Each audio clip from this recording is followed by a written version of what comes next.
Good morning.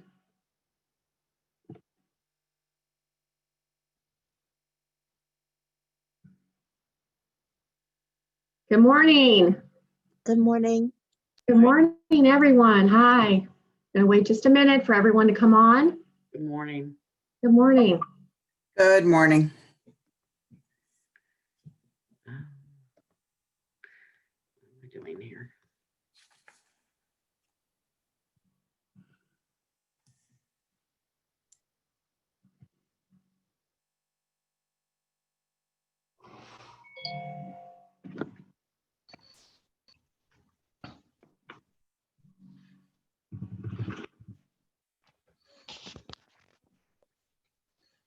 Just one more minute and then we'll get started. What? Good morning, everyone coming on. Good morning. I'm coming to you from a listing trying to get repairs done this morning. That's okay. Yeah. Morning, everyone. Good morning. Buenos dias. Guaranteed I'm going to have a cat crossing the screen within an hour, so just warning. It's that active hour. Oh, Spike may jump up here today. He's feeling lonely.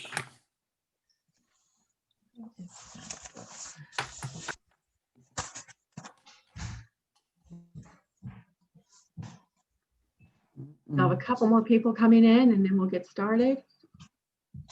You guys have some great Women's Council backgrounds. I love those.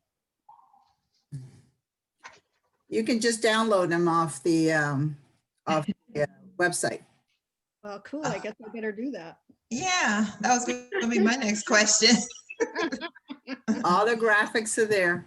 All right. Okay. It's nice that you don't have to create it yourself, you know? There you go. Rip off and okay. Yeah.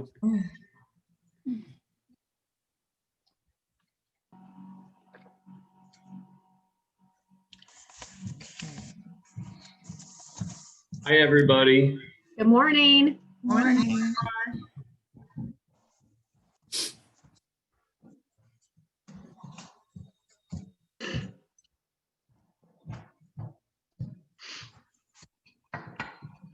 All right.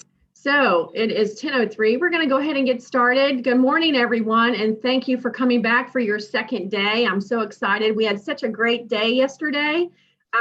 Lots of information. I'm sure you're overwhelmed. Just to remind you that everything is being recorded. So next week, I will put it on a platform for all of you so you can go back and watch it yourselves, as well as share it with your members if you like. So just wanted to let you know that. So this morning, I'm going to throw this over to Jackie Bennett, our state liaison, and she is going to introduce our speaker for this hour. Jackie? Yes, hi, good morning. Morning, Maryland leaders. Morning, morning, morning. I'm actually delighted to be introducing Cindy Reddy. Cindy is a friend of Maryland. She actually had visited Maryland during her year. I think Amy Menrad was a state president at that time. She had dinner with us.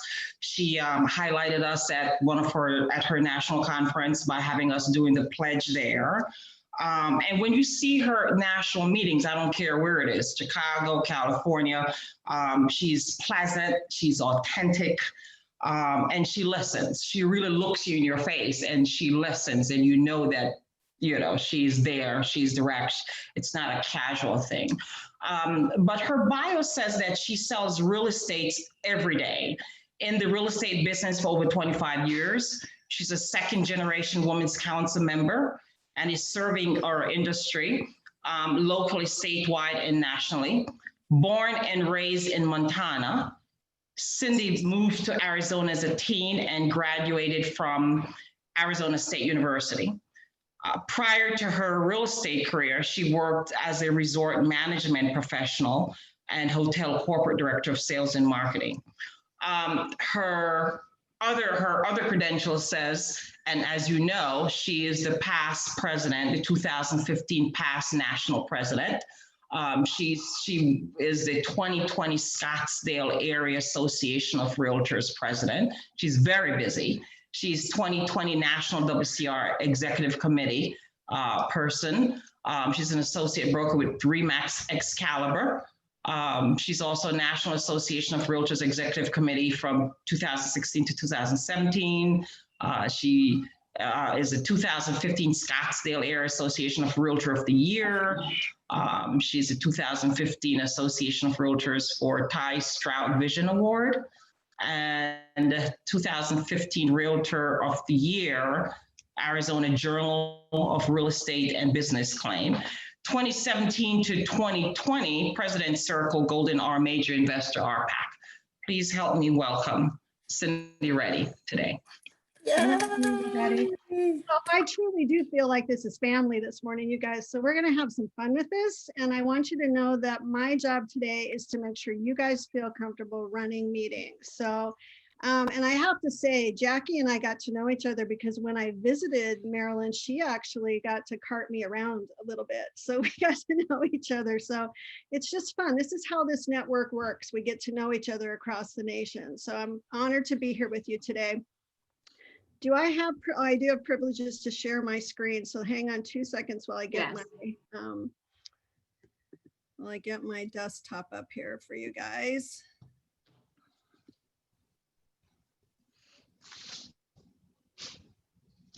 Okay.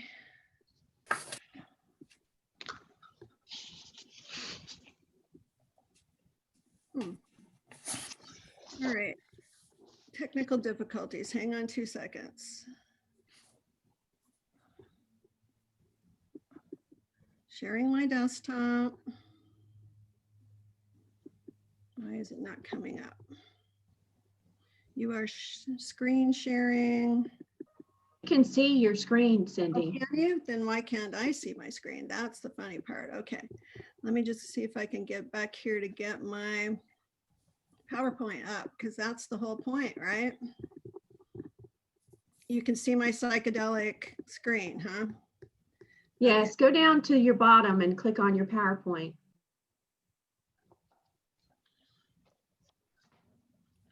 Yeah, I've got it on my screen is what I've got it. I actually saved it on the desktop. Right, so if you click on the P, it should come right back up.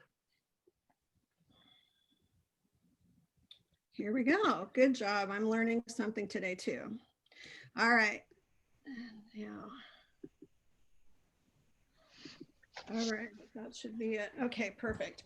So what I want you guys to do today, since we've got a fairly small group, is if you have a question, either wave at me or just take yourself off mute and go, hey, Cindy, because I want this to be a usable process for you. So one of the things that I've learned over the years, and I've managed meetings that have been 5 people, and I've managed meetings that have been 750 people at the national level. And it doesn't really matter the size of the meeting, it matters how you run it. And so over the course of time, I've realized there's some very simple steps that you can take to make everything go well for you running the meeting and for your board members. And you guys probably over time have been to a meeting where you have felt like this. Has anybody recently felt like this in a meeting?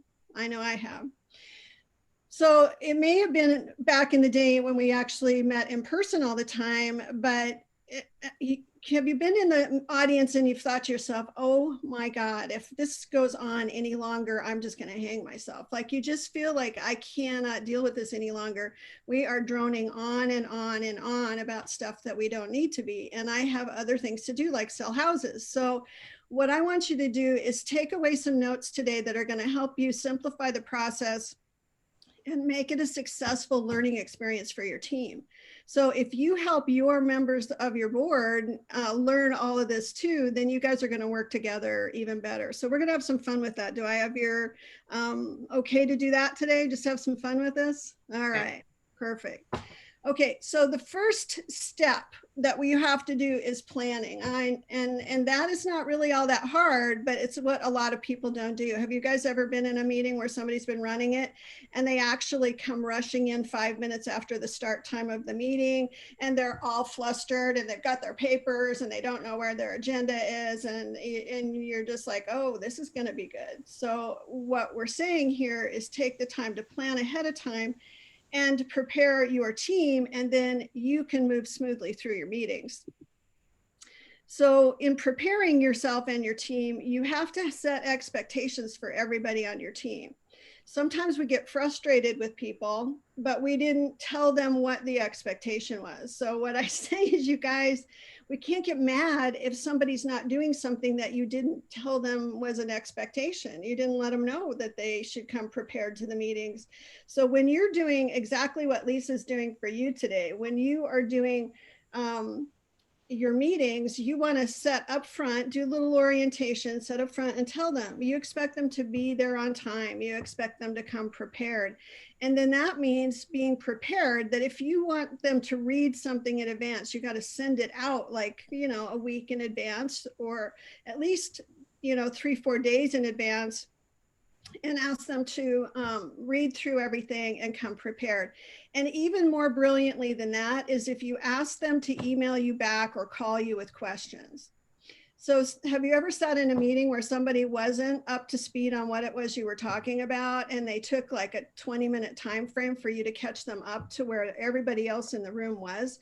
That's what we're trying to avoid here. We're trying to avoid the situation where you're having to explain to one person on the board what everybody else has already caught themselves up on. So you want to make sure they have an expectation of being prepared, and get them to buy into your rules of the day. So, the rules of the day are just basically the things that you're going to tell them that your expectations are. And those are usually things like, put your phone on stun, don't have it, and I guess, yeah, mine's on stun. Okay, so put your phone on stun and turn it over. Like, don't have other, okay, especially on Zoom nowadays, people can have 3 or 4 screens going at one time. They can have their phone, they can have their other screen, they can have a laptop that they have their Zoom going on, and you don't even know. So you want to just say to them, I'm going to really be respectful of your time, and our meetings are only going to last an hour or an hour and a half, or whatever you feel is the time frame you need. But in that time, you're going to be respectful and you're going to end on time. So they know if they come to a meeting that Lisa does, that if she says she's going to be done at 10, she's going to be done at 10. Now, you may get into a conversation where it takes a little longer. Then you ask the group, I understand we were only scheduled to be here until 10.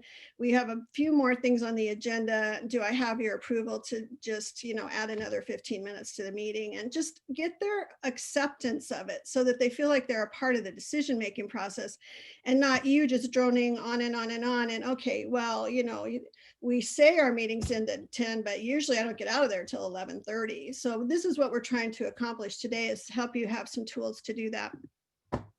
Okay, on our secret weapons, this is my fun part. I have a few secret weapons that I use when I'm doing meetings. And the first thing that you're going to see on there is the word agenda. And so some people will say, oh, we're a very casual group, we don't use an agenda. And maybe this is a conversation I don't even need to have with this group. How many of you guys use an agenda for your meetings, or plan to if you haven't started? Okay, so the agenda piece of this, I'm just going to tell you a couple of little secrets on the agenda piece of it. So if you have an agenda, you as the leader, and this is the beauty of us having the technology of doing things on the computer, is you can take your agenda and you have one copy that's the agenda that your board sees, and then you have your cheat sheet copy that you have. And what I always used to do on my agenda is take the normal agenda, and then I would put all the things that I needed to make sure I didn't forget in it, and I'd put it in red.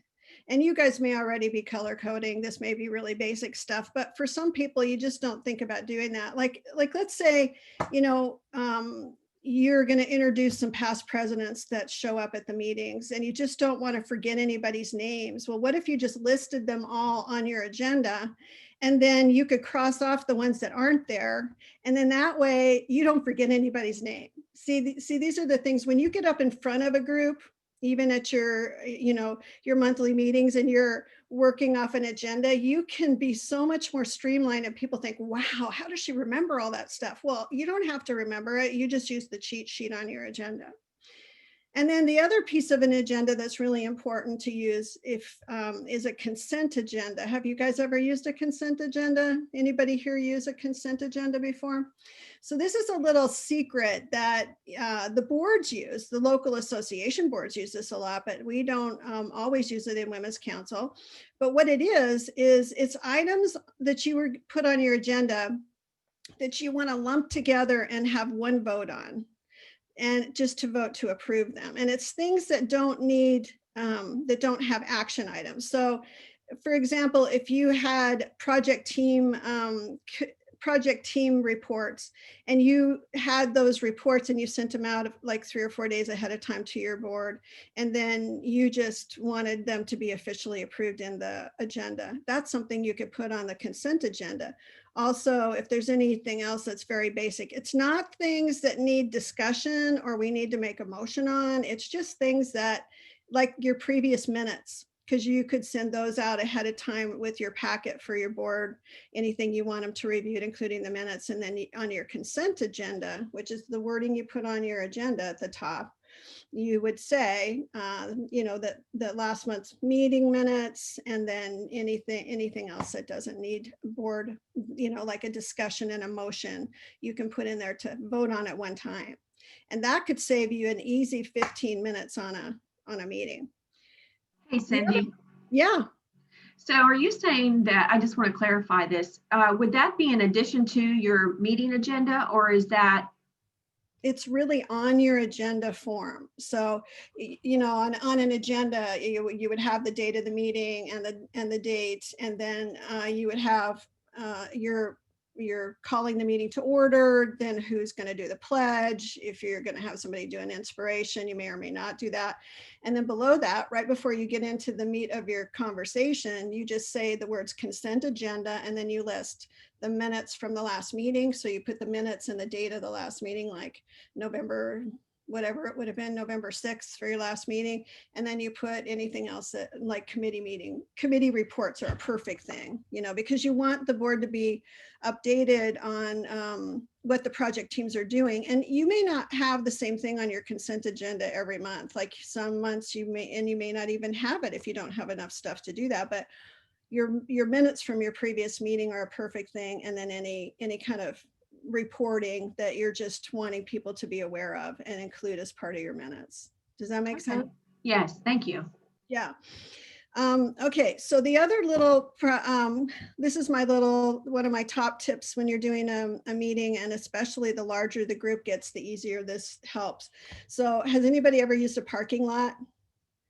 Okay, so a parking lot is, and this is part of the rules. You say to the group, okay, we have an agenda. If somebody wants to add something to the agenda, they need it to get it to you 7 days before the meeting.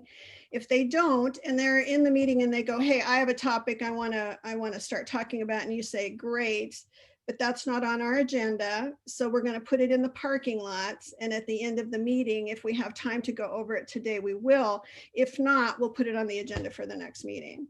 So it helps you control discussion of somebody who, sometimes people come up with amazing ideas. It's not that you want to squash it, but you want to get through the business that you've already got planned on your meeting before you move on to other discussions. Does that make sense?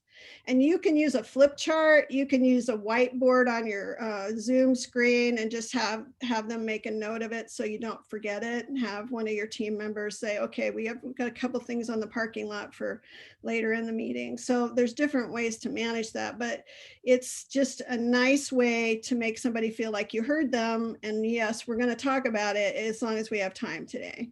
And usually you will have time. So it just helps manage that. And then, of course, my very favorite tool of all time is Robert's Rules.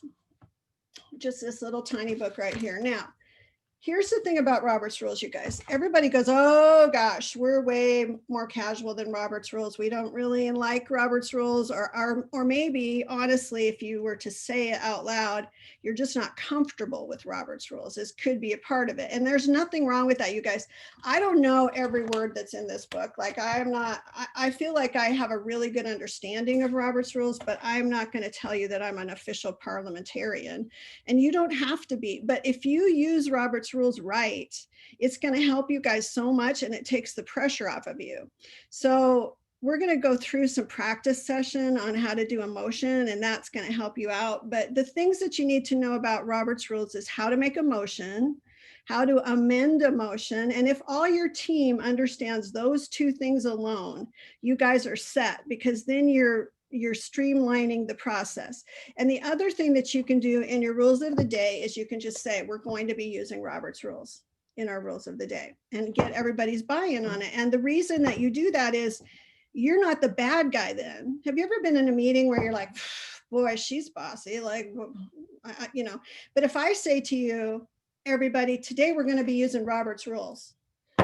Okay, now it's not Cindy, it's Robert who's the bad guy. So this is the perfect thing about it, is you just use it. You say to everybody, we're going to be using Robert's rules. And again, you don't have to be an expert. What I'm going to show you today is the few basic things you need to know about Robert's rules. And then the beautiful piece about Robert's rules really is what it allows us to do is be fair and equal to everybody who's in that room. And that's the part that's so great about Robert's rules. But it is one of those things where we're like, oh my gosh, parliamentary procedure. And I am one of those people that I'm like, woohoo, parliamentary procedure. And everybody's like, oh my God, Cindy, you're sick, because that is so boring. But it really helps me so much when I run a meeting. And that's what I'm trying to share with you guys.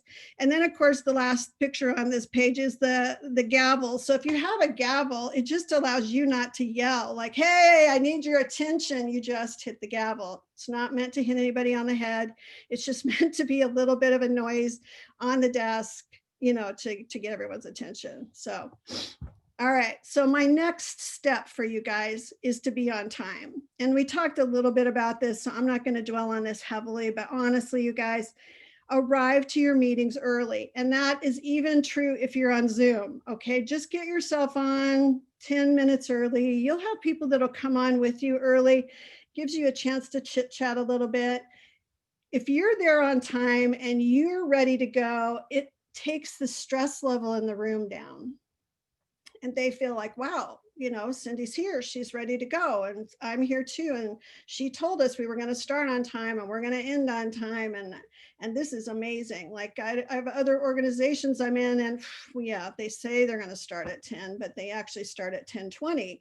And they say they're going to end at noon, but they actually end at whatever, like could be 1 o'clock. So, you know, it's hard for us to manage our time and want to volunteer if we can't be this. So again, start on time, set the tone of being ready and prepared, stay on your agenda, end on time, all those things show respect to your members. Do you guys agree on that? Okay. So run your meeting using your tools, using Robert's rules. Now, remember, I said to you, Robert's rules allows you to be fair and equal. The whole point of Robert's rules, and Robert was just a guy in the military that didn't know what he was doing when he was running meetings, and he started writing some things down on how to be fair and equal. So when you have a group, especially think of yourself in a meeting that you've been in where there's been a little bit of contention on an issue. In other words, people for it, people against it.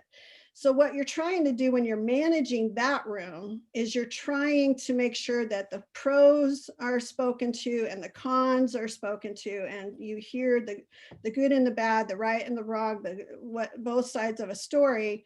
And so sometimes if you know you've got an issue coming up that's going to be a little contentious, you can just say up front, we're going to be using Robert's rules today. And what we're going to do is we're going to go around the room and I'm going to let somebody speak for a motion and then somebody else speak against it, and for the motion and against it. Because have you ever been in a room where everybody's like, I'm against it, I'm against it, I'm against it. And then somebody goes, but I'm kind of for it. And then I'm against it, I'm against it. And then people start not wanting to share. And what you're trying to do is be fair and equal, right? So just think about that. The other thing a lot of people don't realize, and maybe you guys already do, but as the chair, you don't vote unless there's a tie. So that allows you to be even more fair and equal.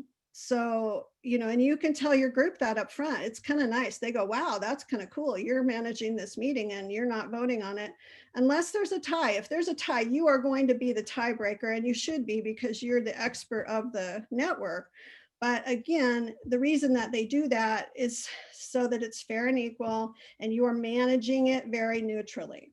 Okay, so if you are very passionate about something and you feel like it should be one way or the other, you really have to be careful about that because you're not really speaking to emotion, for it or against it, unless you step aside for a moment. Like if you really have something to share with your group, you would say to your president-elect, okay, I want you to take over for just a minute. I'm going to step to the side here and speak, and share my thoughts on this. Does that make sense? So again, you're just trying to be fair and equal.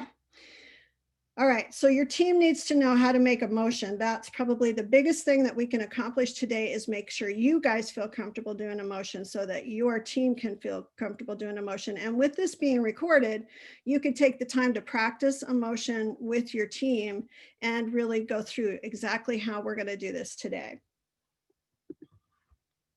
So again, when you're making a motion, why do we make a motion? Does anybody want to share what they think on why you make a motion?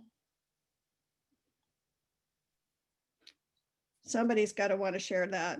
I thought you Go ahead. I thought you did it because you have to formally present the topic or the issue to the board or to your group. So I thought that's why you made the motion. That's exactly right. And so the reason you're doing that is so that everybody in the room understands what you're talking about. Okay. Have you ever been in a room and you're like, okay, we're voting on something. I'm not totally exactly sure what it is that we have just agreed to. But so if you as a member of a board want to make a motion, then what you're doing is you're stating it exactly how you want it to be voted on to the best, there may be changes made to it, but the idea is a member on the board, you would raise your hand and you'd be acknowledged by the chair, and I'd say, Pamela, and you'd say, yes, I want to make a motion. And then you would say, and this is just a little thing, it doesn't really matter that much, but the wording should be, I move to. Okay, so some people say, I make a motion to, but really what you're doing is you're moving to make, to whatever.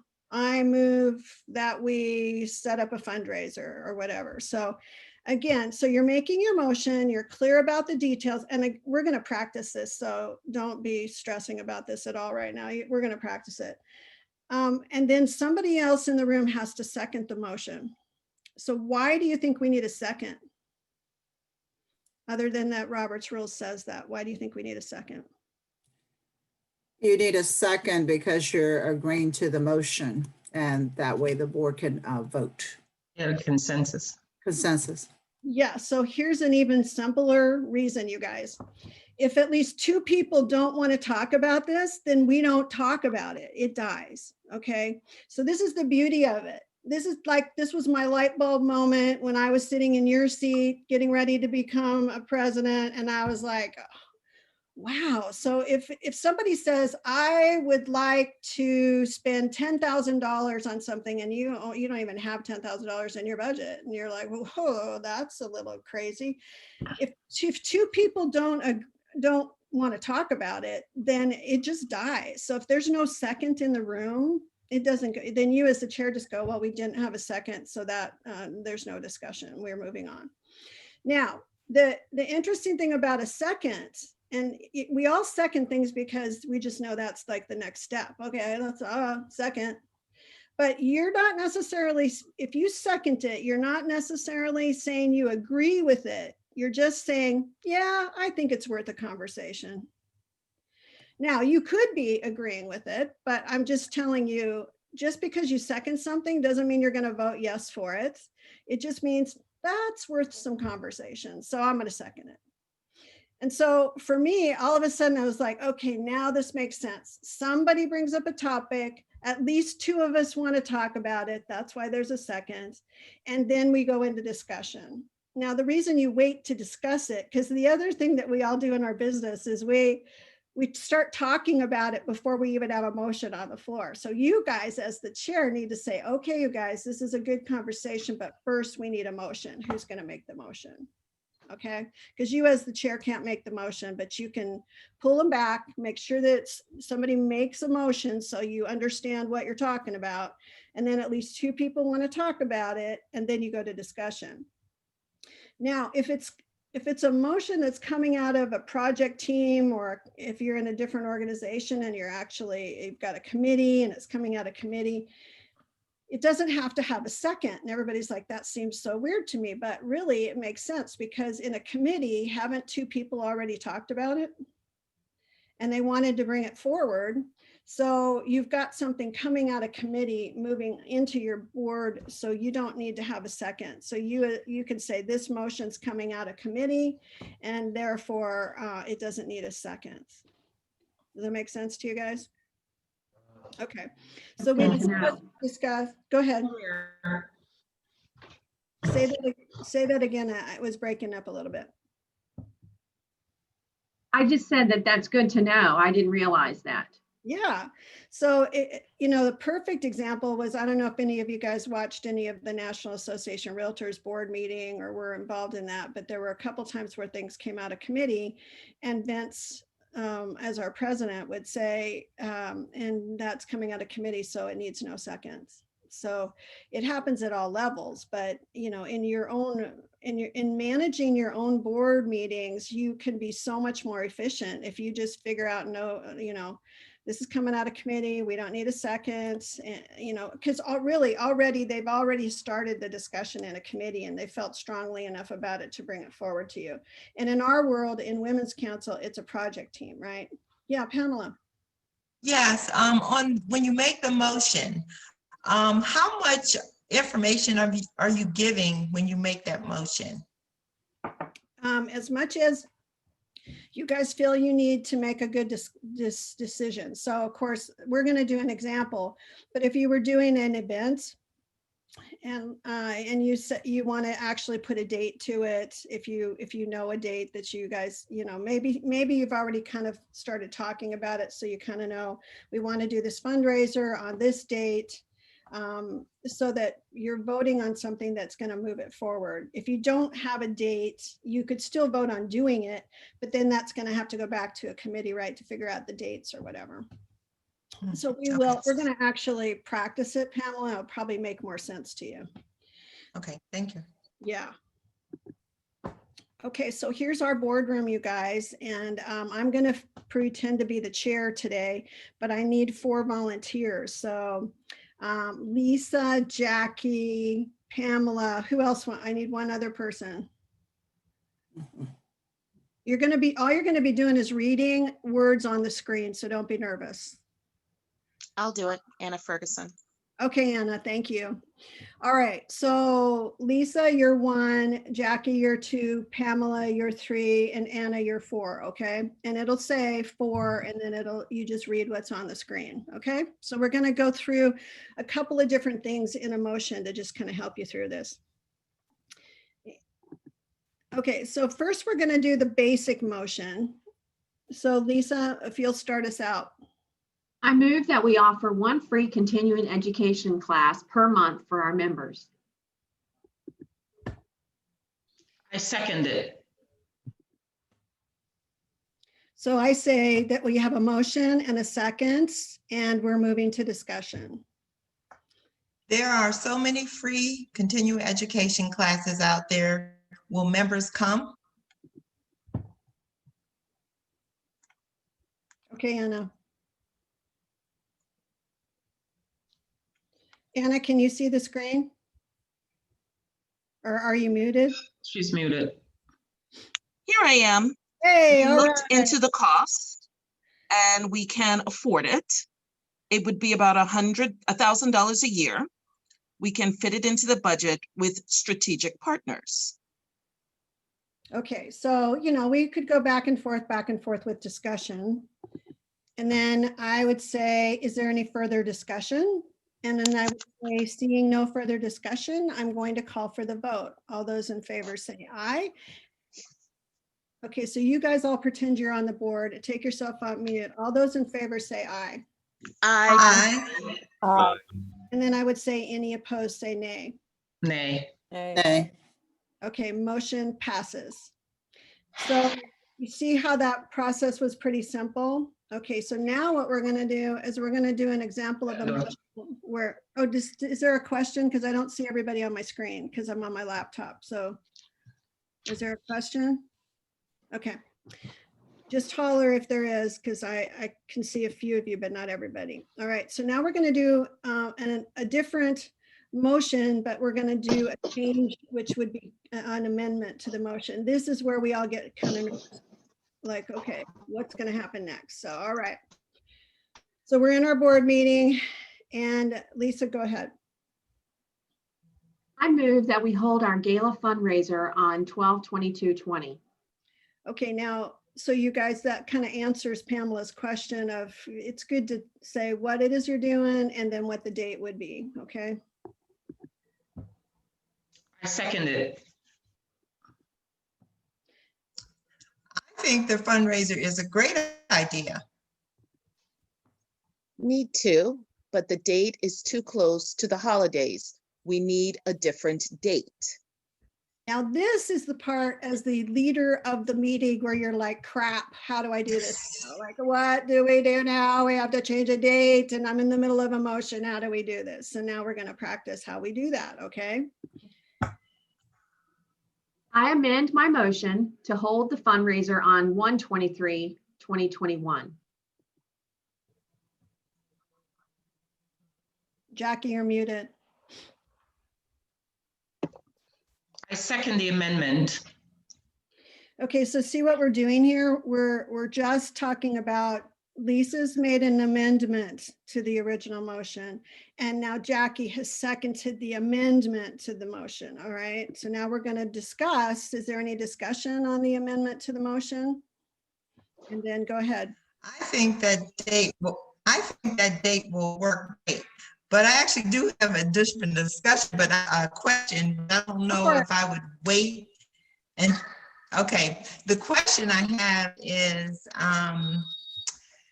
if the committee submitted this issue that became a motion to the board, and we're changing the date, do we have to stop, send it back to committee, or we can just vote right there to the new date? So the board has the right to change anything, you know, because you're the ultimate decision makers.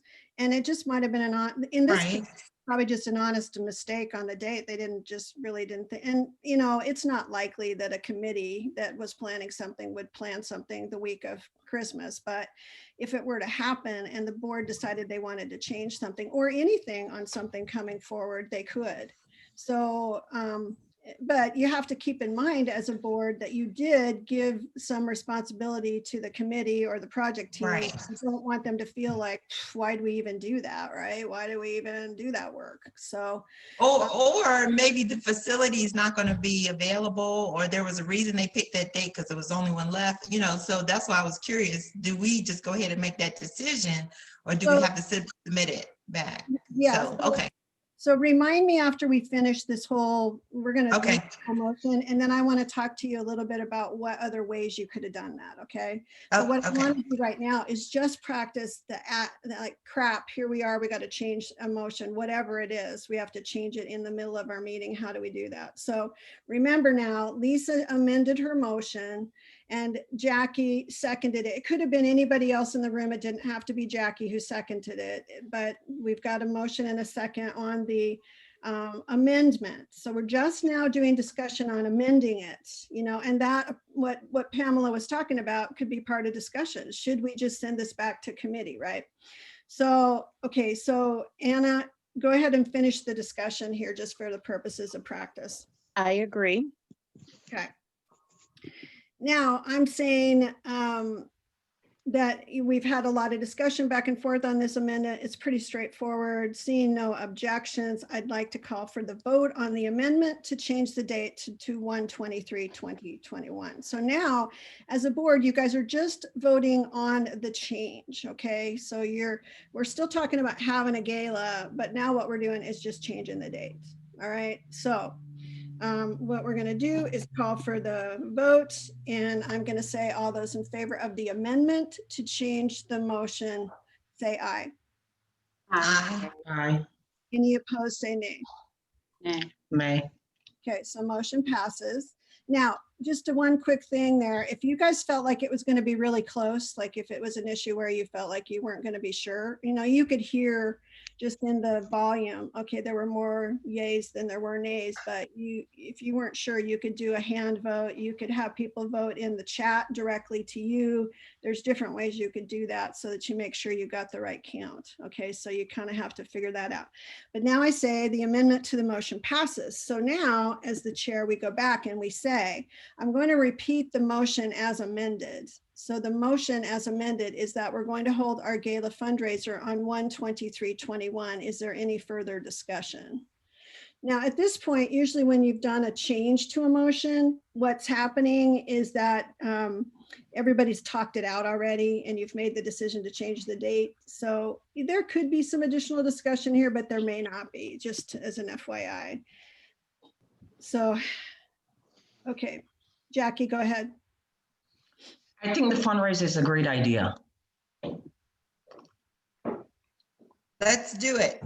All right, so by the time somebody goes, let's do it, you're like, okay, we've pretty much talked this out, right? We've got, you're feeling like they're ready to make a decision and do a vote. So then as the chair, you would say, I'd say, seeing no further discussion, I'll call for the vote on the amendment to change the date to 1/23/21 and have our gala on 1/23/21.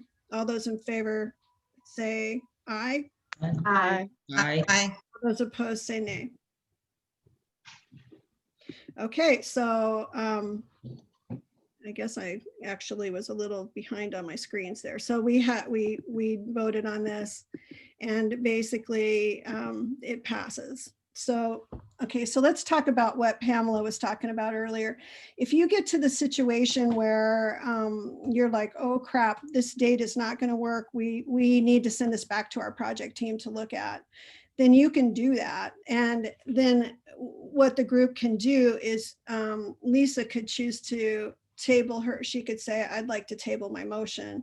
And then whoever seconds it just has to agree to that. So, you can table a motion if you're in that situation and you feel like you need more information. There's a lot of things that we do in decision making that we may not have enough information at that moment. But that's also why sending stuff out ahead of time and letting everybody know what is coming from some of the project teams or committees is, like if you've got a report from your gala group that's doing the fundraising and they listen, wouldn't you have caught that? You probably would have caught that date in the review and probably would have said, oh my gosh, you guys, look at where the date is. It's really close to a holiday. Do you want to look at some alternate dates to present to the board? And you might not have even gotten in that situation. But for this, I just wanted you to practice, if it happens to you, not to be nervous about it, just chunk it out. Like you've got the motion, now you got to change it, do the chunking of the change, get that agreed to, put it back together, and then vote on that as one whole chunk. Does that make sense? Does anybody? Yeah, I have a question. Yeah. And I apologize for not knowing this, and perhaps you're going to cover it. But while it's on my mind, as the secretary, how much of all that is being recorded? All the original amendment, the amendment, what's recorded? So that's a great question, Tara, and thank you for the question because you're not the only one that's probably thinking that. So as the secretary, sometimes you get told that, oh, you got to record everything. Lisa said this and Jackie said that, and you don't have to do any of that. All you have to do is state what the motion is. You don't even have to say that it was amended. You just write what the final wording was, which was to hold our gala on the 23rd of January. And you say it was seconded. You don't say who seconded it, and you say it passed or it failed, either way. So it's very simple. All you're trying in your minutes to do is document the basics of anything that was decisions that were made. So you're not going to go, Anna said this and John said that, and you're not going to do any of that. It's not important. It's not relevant. What has to be historically kept in your minutes is what the decision was. And then the other important thing to make sure your team understands is that if you guys make a decision and it's a very heated discussion, whatever the decision is, raising dues or whatever the decision is, and there's like 51% said yes and 49% said no, and you're like, okay, but whatever the final decision is, you need to make sure, and this is an important thing to tell your group at the beginning of the year so that you're not trying to tell it to them in an emotional state. You want to just say to them, I want to remind you guys that whatever decision we make as a board, you as a board member need to walk out of here supporting the decision of our board. We are one board with one decision, and you are allowed to give your pros and cons and feel however you want to personally about it. But when we make a decision and it is voted on, your answer, if anybody were to ask you, is I support the board's decision. You are not allowed to go, oh, they just made this crazy decision and I didn't agree with it. That is not the right attitude of a board member. And so you, in your training, just want to say to them, it's really important you understand. We want to hear the pros and cons. We want to hear your beliefs and your opinions. And then as that makes it so much better when you have that diversity in a discussion, it makes it so much better for you to make the right decision as a board, because you've heard all sides of the story, and then you make the best decision for your members and you walk out the door saying, this was our decision. This is not, it doesn't matter whether you were for it, against it. So I can't tell you guys enough how so much of the conflict that we see is when people start getting outside and having side conversations in the parking lot. Oh, can you believe we did that? Blah, blah, blah. So-and-so said, how, and that's where it goes sideways. So if you just tell them up front, as part of your rules, whatever decisions we make as a group stand, and your responsibility is that you support the decisions of your board. Okay. Now this form that I stuck up on the screen right here, you guys should have a copy of it, or you will have a copy of it. It's a two-sided piece, and it's got, I'm not going to go through it all, but it's a really good cheat sheet to give it to all of your members. And it basically says, if you want to close the meeting, what do you say? I move that we adjourn.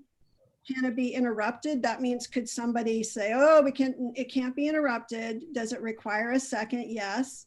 Is there any debate? No. So when it says there's no debate, that means you don't have any discussion. You're just going right to the vote. Now, as you guys as board members, you hope if somebody does something crazy like that in the middle of your meeting, you hope that they're going to be responsible enough to say, we still have quite a bit on our agenda here.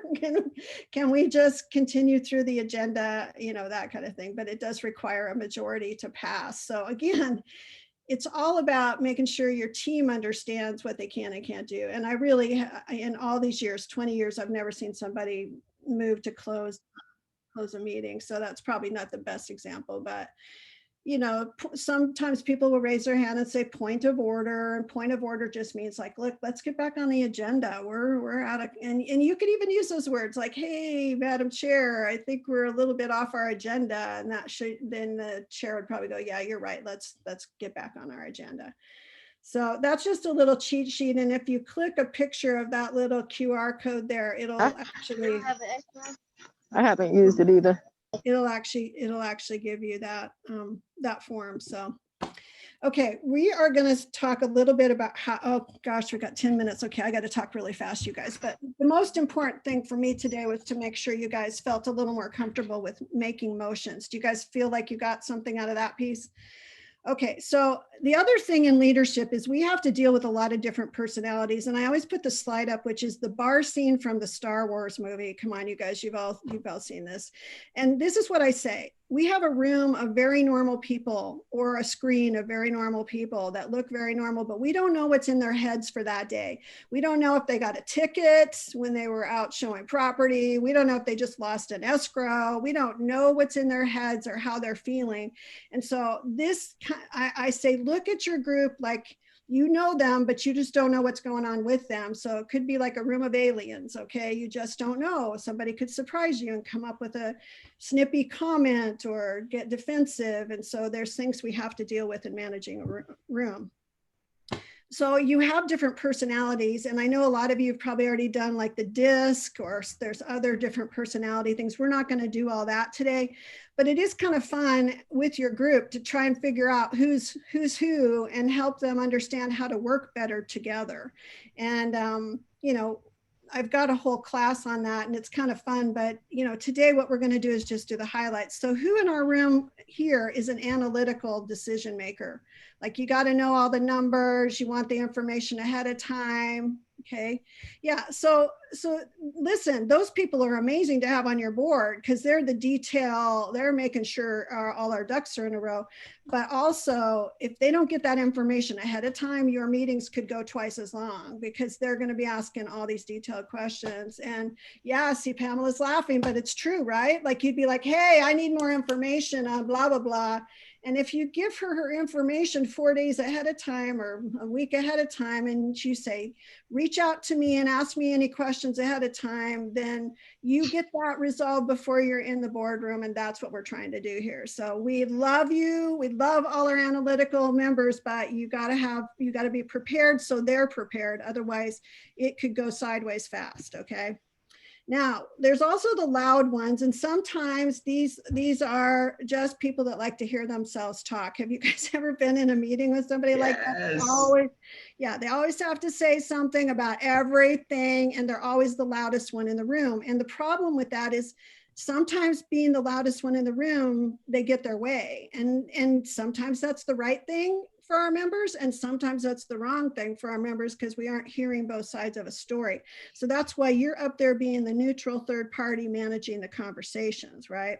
So for them, you have to be respectful and say, I appreciate your comments, but let's, you know, what we're going to do is hear some other points of view. And then you pull back the conversation. And sometimes then you may pick someone else in the group that you know has something to say. Like, you can tell sometimes from their faces, like they have something to say, but that's not coming out of their mouth. And you may want to say to them, hey, you know, I see, Jackie, I kind of see you, like, I'm not going to say rolling your eyes, but I see you making some expressions there. Do you want to share with the group what you're thinking? You know, it would be important for us all to understand what you're thinking. So you want to make sure you're managing the conversation. Sometimes there's people in our group that are never happy. Nothing ever goes right in their life. Nothing ever goes right on the board, and they're angry all the time. And so again, you have to manage that conversation of, we really hear you and we appreciate your feedback on that. That's a good point. And then you move on to someone else and try to pick someone else that would have a positive point, you know, so that you're kind of balancing out the room. So you're working it. Now, the quiet ones in your board have you ever, okay, I know you guys know these people. They were really quiet and shy, and now they're like the president, and they are strong and powerful leaders. And so these are some of the people that we can really build and meld and help be more confident in these roles. And it could also be somebody who's brand new to a board that's just never been on a board. So, you know, you want to pull them into the conversation. So sometimes I'll say, all right, you guys, this is a really good conversation. I'm going to go around the room and make sure that everybody who has not spoken has had an opportunity to speak as well. And then I might say, you know, Michael, you tell us what you're thinking, or what are your thoughts? I don't want to put them totally on the spot, but I also want them, and sometimes I'll even say up front, if we don't have a lot of conversation on something, I may go around the room and ask you all for your opinion, so that I prepare them ahead of time and I'm not shocking them. But these, I mean, you guys have all met somebody like that who said, I was afraid to say the Pledge of Allegiance in front of the room, and now they're the president and they're great because they built it little by little. So our role is to help find those people, and then to have lots of fun and laugh and enjoy things together. That's really key as well. So what happens if you guys get into a conflict management situation where you are like, holy crap? Now you deal with this stuff in your jobs already. You know how to deal with a client who's angry, upset, they lost out on a multiple bid situation and they've had it. This is like the 5th house they've lost. Okay, so now we're in a boardroom situation and you have 2 members that are angry at one another and they're taking it personal or whatever. And so I have a little tip that I'm just going to share with you quickly that will help. So the acronym is BAR, and that doesn't mean you should go drink heavily. That's not what this is about, but it's really simple. First, if somebody's yelling at you or yelling in the room, the first thing you want to do is just take a deep breath. So you guys all do this with me. Take a deep breath. So that doesn't take all that long, but it kind of helps you come up and come down, just kind of calm it. And then the next thing you need to deal with somebody who's very angry and upset is you need to acknowledge them, right? Think about this in the scope of a family member or your business or even in the boardroom.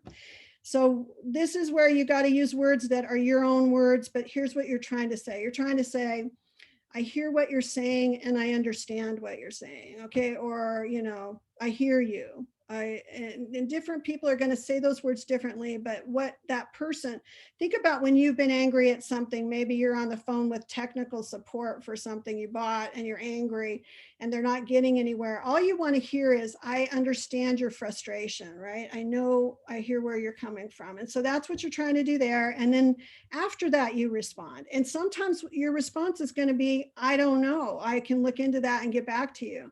And sometimes it's best to do that, just to take a few minutes and step away and then come back with an answer, get more information from whoever you need.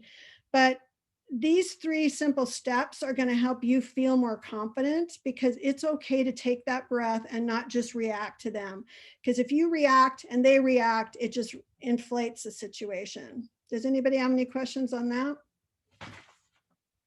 Okay, we got a few more minutes here. I want to talk a little bit about Zoom. How many of you guys are doing all your meetings on Zoom right now, like we are? It's like, oh my gosh. So here's some interesting things that I've learned in managing meetings on Zoom. First of all, you need to tell people in your rules of the day that they cannot be driving while they're in their board meeting. And I know that sounds kind of funny to you guys, but have you ever been on a meeting where people have been in the car? So it's different with Zoom if you are in, like you're just listening to a webinar and somebody has their phone down on the seat next to them. You know, I'm not going to judge on that, but there's a lot of liability for us if we have a mandatory board meeting and then they're driving, you know, like then who's responsible if somebody gets into an accident? Like, were they holding their phone up so you could see them on the screen and not paying attention to driving? So I'm just saying to you, these are some basic tips that are going to be helpful. You tell them the rules for Zoom are you cannot be driving while you could be sitting in a parking lot and you can be in your car. We don't care if they're in their car, but you don't want to see them driving. And then you want the video to be on and the lighting to be in front of them. Okay, so have you ever been on Zoom and it looks like they're in the witness protection program because of the lighting in their room, right? So you may not even know who that really is if they're not on. And in some cases, it's okay for somebody to just be in listen mode and not be on video. But if you're doing voting, or if you're talking about something that's confidential, you can't, if you don't have the video on, you don't know, like I wouldn't know if Pamela had 5 people sitting behind her, if I didn't have her video on and know that she's there, you know, I can see at least she's by herself in her screen. So you again want to say, if it is a confidential meeting, you want to say this is a confidential discussion. No one else should be in the room with you. You don't want to assume that. You want to make sure they know that. And then the other real big key is you have to slow down in discussion. So, you know, in a boardroom where you're there physically, you can see people reacting a little easier and you know what's going on and people feel more comfortable just chit-chatting back and forth. But when you're in a meeting like this and everybody's muted and then you say, okay, we have a motion, I have a second, now let's go to discussion.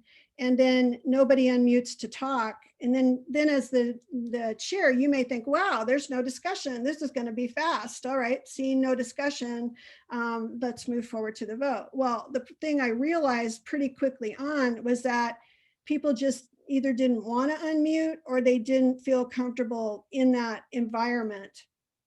So I had to slow down and say, okay, what I want you guys to do is take yourself off of mute. And now let's go into the discussion on whatever this is. And if somebody didn't say anything, then I would maybe say, hey, Jackie, do you have anything to share on this? Or Tara, any thoughts? You know, I would start trying to pull them into the conversation. And then once 2 or 3 people start talking, the rest of the group starts talking. But sometimes part of managing it is encouraging them to use the tools. Now, the more we all do Zoom, the more comfortable we're all getting with it. But these are really important things to know, because if you have a pretty important vote and nobody is sharing conversation about it, they're not discussing it, then that would be a red flag to me. Like, I got to get them talking, okay?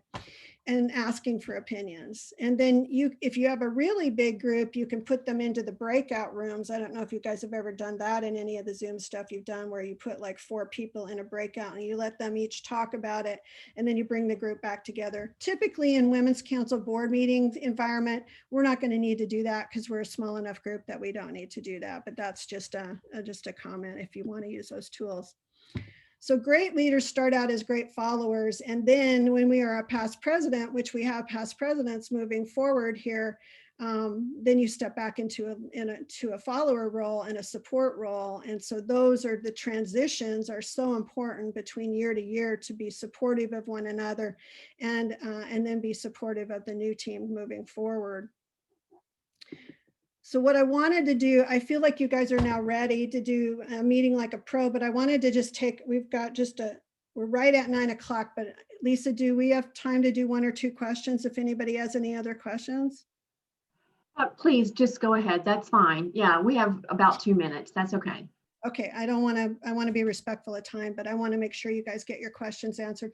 And you can always call me, email me. My information, this is recorded and my information's right there. So, but is there any other questions? Have you guys had a situation that came up that you were like, well, how should I have handled that? Or how could the chair have handled that different? Anything?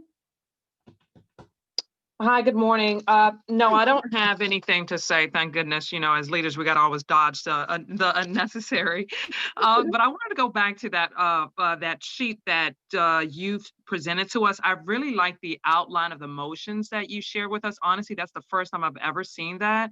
Yeah. And have you noticed that maybe providing that to the board leaders and or perhaps those that would attend that board meeting, it would be a good idea to provide that in advance so folks know exactly what is planned to discuss, and that way they can sort of brainstorm and come prepared for the meeting? Yeah, you can, what you can do is so there's 2 thoughts on that. Let me just share 2 quick thoughts on that. The first one is you can always send out your meeting. So what you should be sending out a few days in advance is your agenda. And on the agenda, if a committee or a project team is bringing forward a motion, it could say, fundraising project team is bringing forward, they're wanting to set the date for the gala at such and such a day. So that can be on the agenda if you know it ahead of time. Sometimes you know a topic, but you don't necessarily know what the exact motion is going to be. So you may not have an exact motion on an agenda, but you might have the topics. And then you could have the minutes. You could ask your chair to jot down a little overview of what the process, like, why do they want to do that day? How much most of the time when we're doing a fundraiser, we want to know, like, what's going to be the costs and what's going to be the how much do we think we might net from this event, that kind of stuff. So anything that they can provide ahead of time so that you guys are better prepared when you come in. It's like at the end of the year, like right now, if you guys are doing your budgets for next year and you're going to be voting on a budget, you might send the budget out ahead of time and just say to everybody, please review. And if you have any questions, call me and we can go over it. So you're doing some of that stuff. I hear the timer, but we're doing some of that stuff ahead of time. So got it.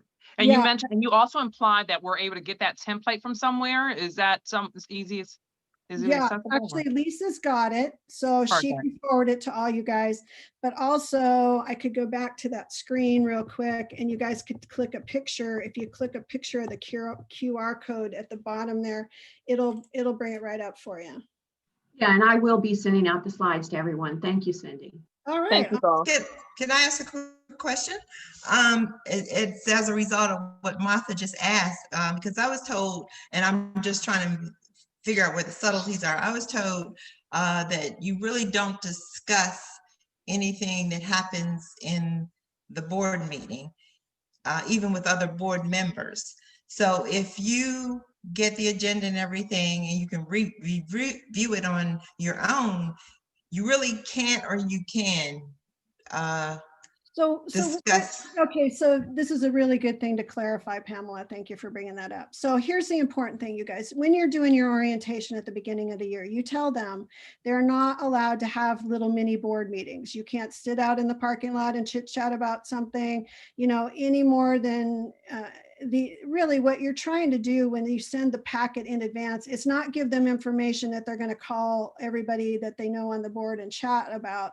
What you're doing is you're having them read the stuff up front that you're going to discuss at the meeting. And it is all confidential, so you don't want them to be sharing it. Now, what I'm saying is, if they have a question, if there's something in the minutes and they've got a question on it, if they're your analytical Pamela, if Pamela wants to know more information on the budget on a certain line item and how did that come to be, then she could call the president and the treasurer could get on a call with them and go over it so that she's prepared up front. That's not really, that's answering a question. That's not having discussion. Okay, so that's how you want to look at it. But you do want to make sure they understand that we're not going to be having side conversations. You don't want to be calling anybody and discussing it up front. What we're doing is giving you the information to read ahead of time so you're prepared for the conversation in the board meeting. Does that make sense? All right, well, you guys are rock stars and I know you're going to have some fun with this and I can't wait to hear the stories about how great your year went. But honestly, I'm just so proud to. It doesn't look good. Look on at the table in the living room. Sure like it. So I'm just proud of all of you and I'm excited for your year. And if I can help by doing a smaller segment of this for your individual network. Do you see it?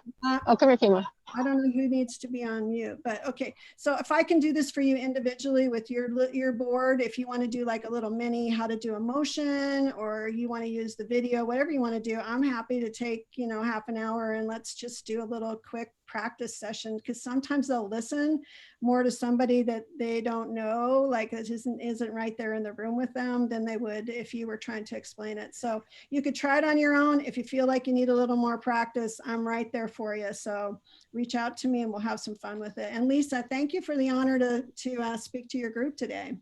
Yes, thank you, Cindy. Thank you so much. We really appreciate you taking your time for us today. Thank you. You bet. Take care. You guys have a good holiday. You too. Thank you so much. Bye-bye. You bet. Bye-bye.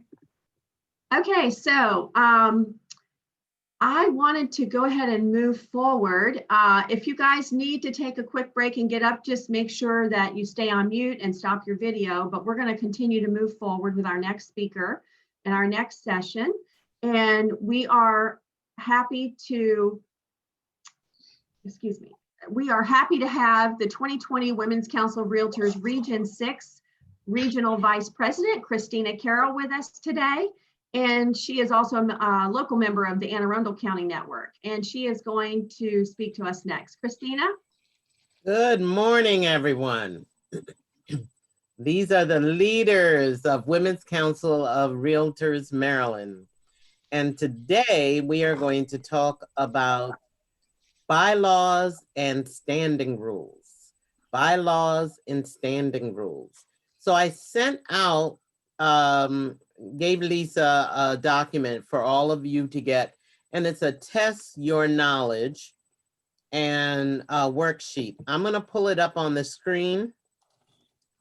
And well, I thought I was gonna pull it up on the screen. Let's see what happened. All right, hold on. So what I'm going to show, wait a minute, show all windows. All right, here we go. Don't want to give you the one with the answers. But all right, the one that I want is not showing up. Hold on.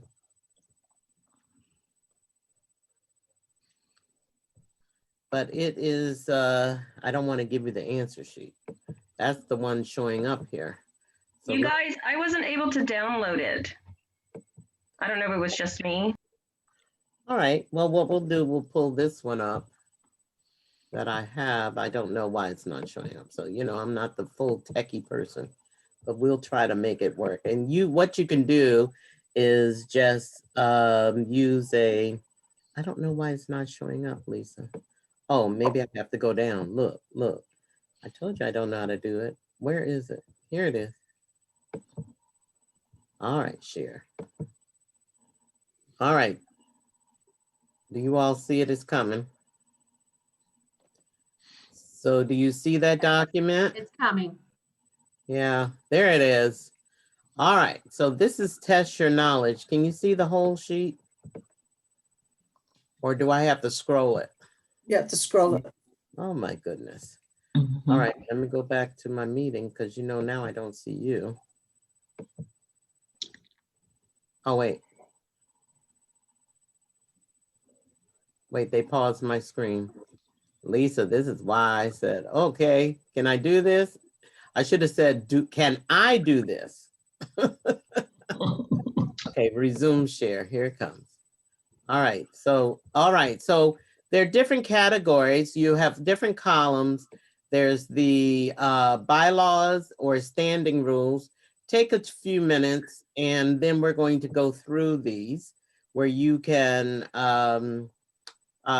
we can go through how you answered.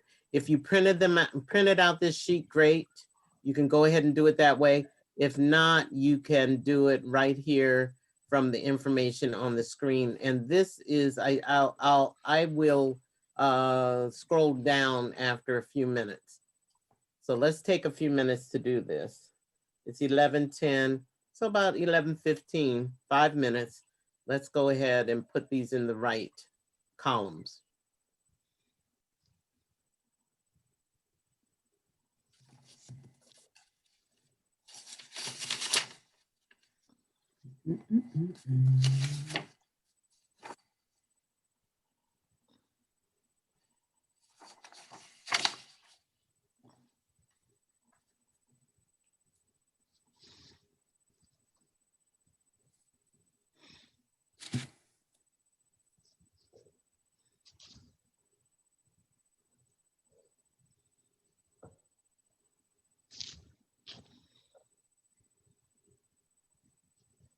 So this is going to be sent out because I don't see a copy of it. It was sent out on your reminder for today. Yes, on the agenda for this morning on day 2, there was a link in there to click on. Okay.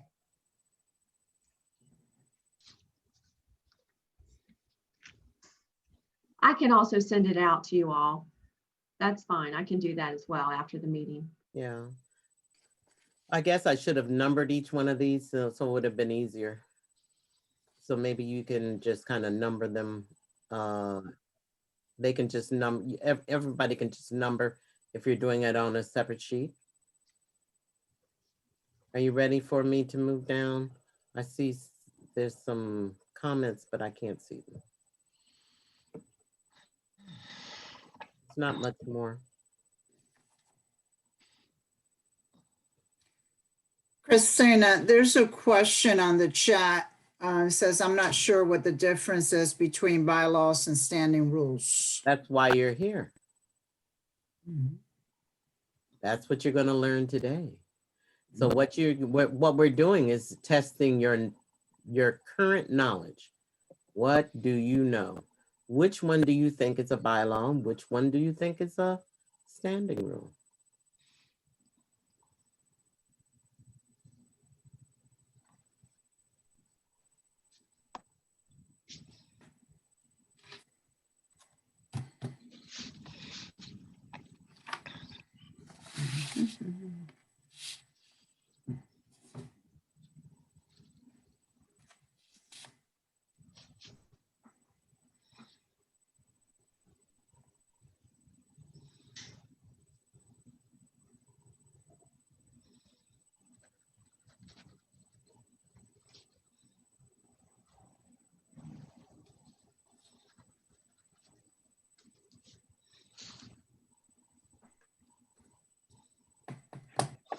Okay, everyone ready?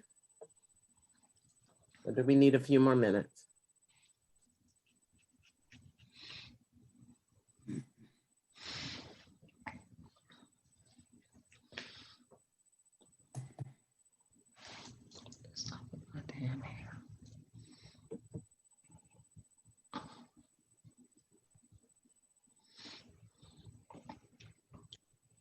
Another comment came in. Can someone share? I don't know what came in.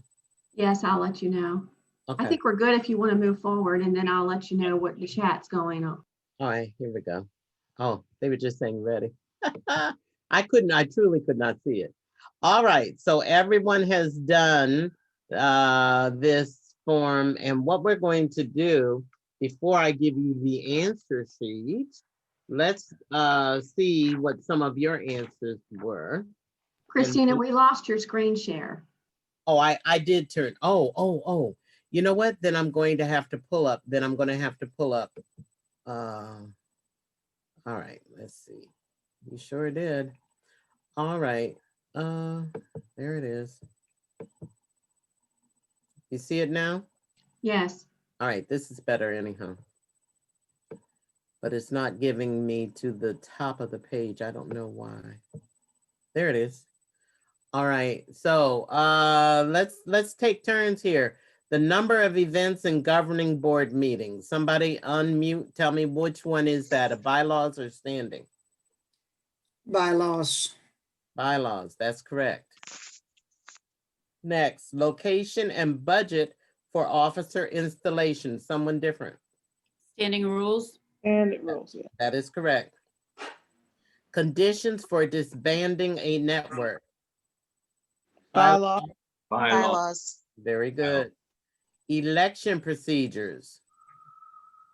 Bylaw. Bylaws. Network officer job descriptions. Bylaws. It is bylaws. Annual realtor membership dues amounts. Standing rules. Standing rules. Bylaw. Bylaw. Strategic partnership levels and dues amounts. Standing rules. That's a standing rule. There you go. Reimbursable expenses for officers. Standing rule. Standing rule.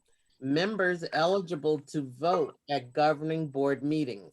Bylaws. Bylaws. Guidelines for amending bylaws. Bylaws. Maximum cost of guest speaker. Standing rules. Standing rule. Composition of candidate review team. Bylaws. Bylaws. Project team leaders shall be responsible to train others. Standing rules. That is correct.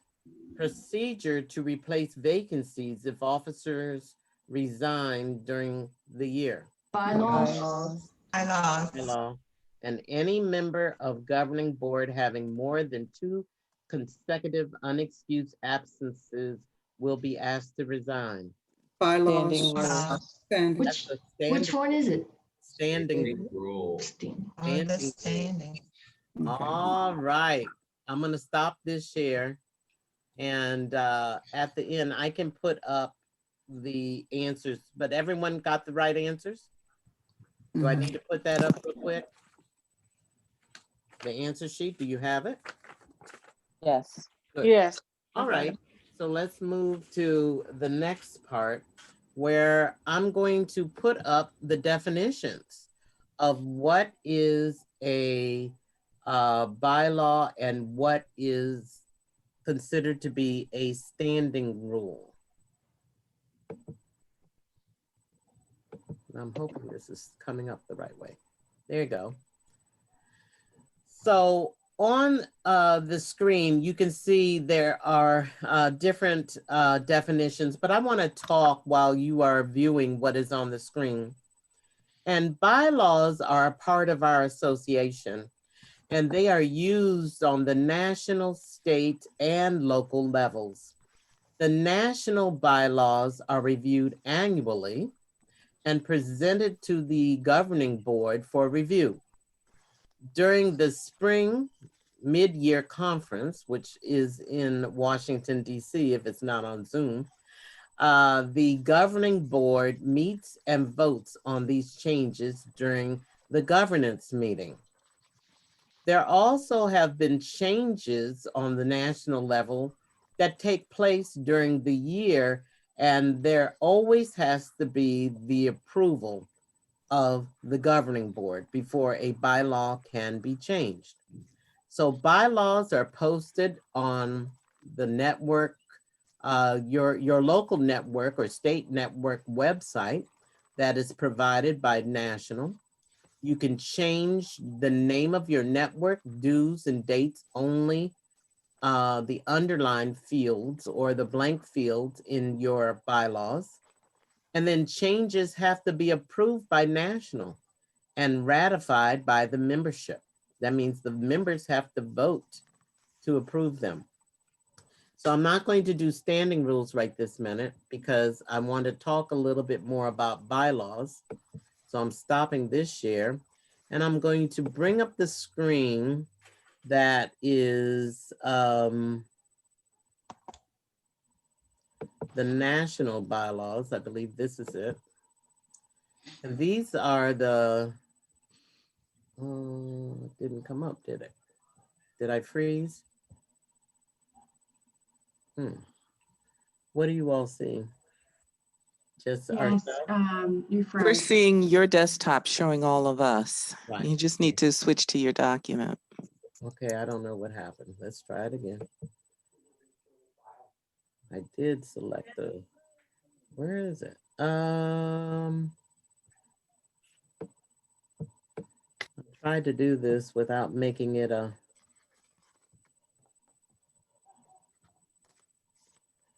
I don't even see it now. All right. It's the national, but anyways, national, because I want to, if it doesn't come up, I can still just kind of talk to it. The national bylaws have articles, and I should say more than just the national, but there are articles that are that compose the I don't see it. I'm sorry. In fact, I'll just pull up the state if I can. I don't know why it's not. Oh, there you go.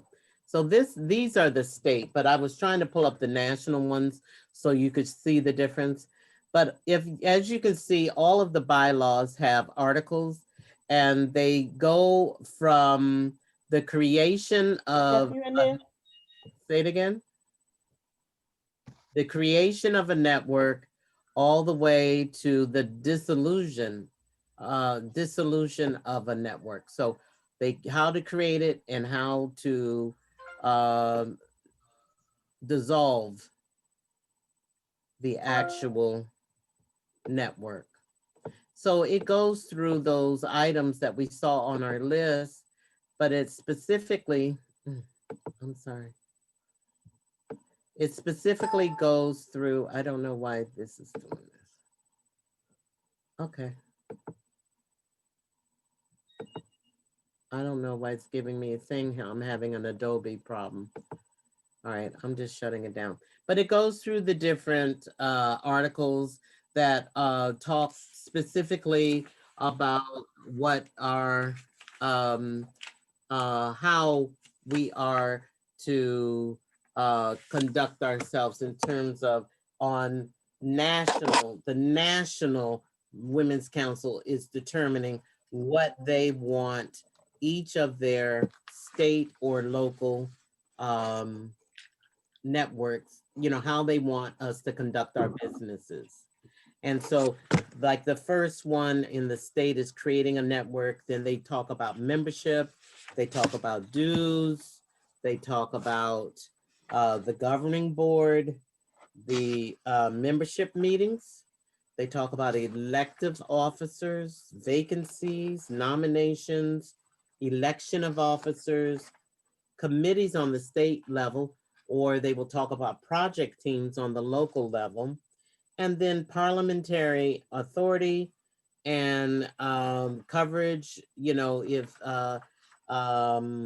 defense and indemnification of officers and directors, all this is in there. Amendments of the bylaws, and then dissolution. So everything is covered in these bylaws. Again, you do not have control of your bylaws in terms of making changes to your bylaws, except for specific things like the name of your network. If it changes, you can make that change. The dues amount, this is where the dues amount is done. It is a part of the bylaws, and but with a dues change, you must have a approval from national for all of these changes.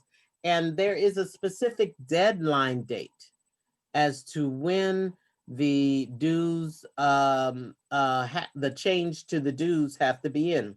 And if you miss that deadline date, well, you're going to still have the same dues that you had last year. That's how it works. Remember, all changes have to be approved by national and then ratified by your, if on the state level, it would be the members of the, on the state level, or on the national level, I mean, local level, it would be the local membership. All right. So the way, where you can find your local networks, current bylaws is on the WCR.org website. That's where it's, there is, it's on your specific network's website. It's one of your documents. You would click on that. I don't know if they've updated the local networks. I'm not seeing a May update there, but I am seeing on the national level and also on the state level that they have the updated documents in the system. One of the questions that came up recently about bylaws was pertaining to electronic voting, because, you know, that was something that we started having to deal with. And so in the updated state bylaws, Article 9, Section 2A, it reads, election of officers shall be conducted by electronic voting via voice or roll call vote or written ballot if there are 2 or more nominees for an office. So they address this. In fact, we addressed this as a national governing board. It was addressed actually online in an online governing board meeting, where we were able to make the decision that we wanted to make it possible for our networks to have their voting done electronically, because previously it had to be in person. So now the opportunity, you know, the foresight, because I believe we made this decision last year, and this was one of the best decisions that we could have made, because it prepared us for what we are going through now. Because there were very different ways that voting was being done this past voting season, you know, for new officers. National has support for bylaws. You know, if you need help understanding your bylaws or an article in the bylaws, you can contact the administrative and operational support staff at National, and they will be able to help you understand if you're having a problem understanding the language in the bylaws. Now let's look at standing rules. And standing rules, and I'm not sure if my system is working right or not, but we're gonna try. Everyone see it? Yes. So standing rules, these are the network's policy manual, and they need to be reviewed annually. they talk and give specific details about how to run the network. And they include travel policies, reimbursement policies, election day rules, officer gifts, officer responsibilities, awards and recognition policies, installation procedures, and etc.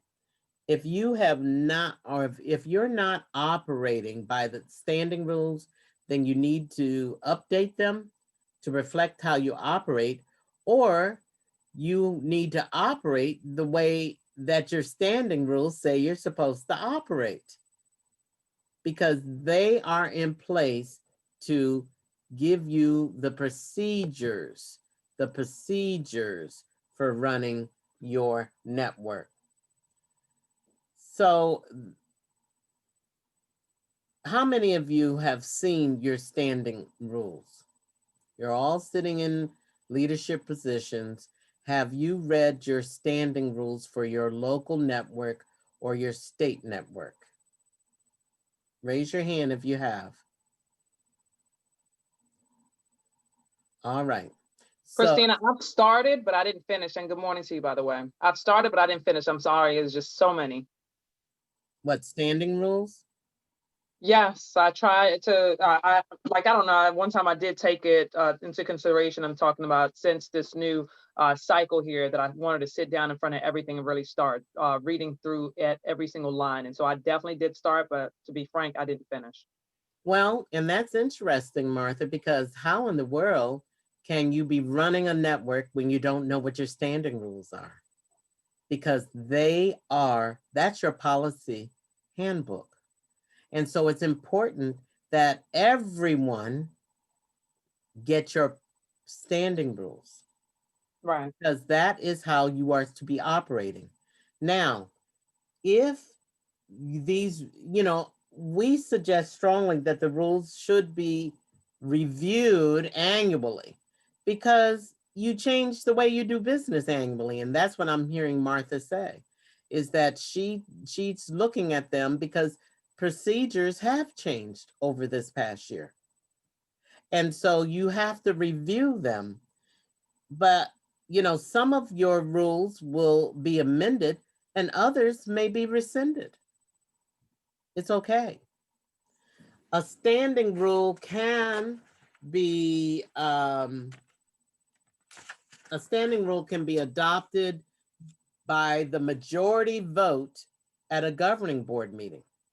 So it's the governing board that has the vote. You cannot make those changes without the governing board voting to approve a change.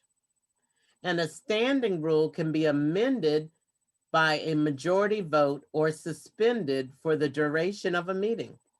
So say you're having a meeting and you want to suspend one of the standing rules. It can be done, but there has to be a majority vote by the governing board members that are present. All right? Christina? Yes. This is Nicole from Frederick. Just, do these have to be accessible to all members as well? So for instance, should it be on our website or not? No, the standing rules, it doesn't hurt because it's not secret. Okay. But the standing rules, what I always did was had them ready for when I met with my governing board.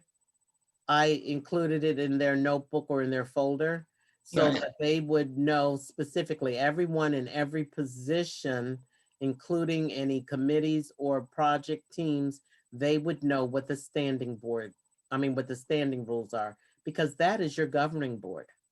Your governing board is your line officers, and also on the state level, it's your committee members. On the local level, it's your project team leaders and project team director, your your membership director. Those that they make up, and I believe there's now even past presidents on some of these boards. There's a representative or someone who is over. So that makes your governing board.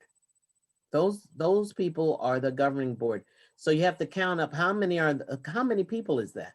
And then what is the majority? Christina, if I can add to that as well.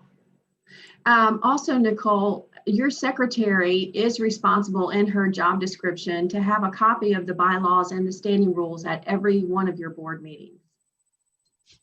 Yeah, I don't know if people are aware of that, because you need to be able to reference the rules and regulations as you're going through. There have been times we've had a meeting and say, well, what is the bylaw? You know, what do the bylaws say? Or do we have a standing rule that addresses this? Now, and now if a standing rule is to be rescinded, there has to be a 2/3 vote if there has been no previous notice that someone wants to rescind that standing rule. But then if there is a notice that has been given at least by the preceding day, then it can be done by a majority vote. Standing rules cannot be used to grant or limit the rights of membership. That's not what it's for. And this is helps you to understand that changes should be members should be notified periodically of changes that have been made to the standing rules. So that says specifically that you should make them available. They should be accessible. If you are not operating by standing rules, then they need to be updated to reflect how you, meaning your network, operates. And this is done either by, on the state level, you have a bylaws and standing rule committee that would review your standing rules and make recommendations to your governing board. On the local level, it would be a project team. You would create a project team that would specifically look at bylaws and standing rules and make suggestions to the governing board. I know on the state level, the last time I think we made a change, was it 2017? I have those. It may have been after that. I have them because that was my year, right? Yes, I think you're right. I think Judy Curran and yourself. Yes. In fact, I'm going to pull up and I don't know if they're going to pull up, you know that. Here are the standing rules for the state. As you notice, we have meetings and we talk about how we communicate with our members, the fact that the American flag and the state network banner shall be prominently displayed at every meeting. We talk about an annual election meeting. We talk about the installation meeting. We talk about the governing board.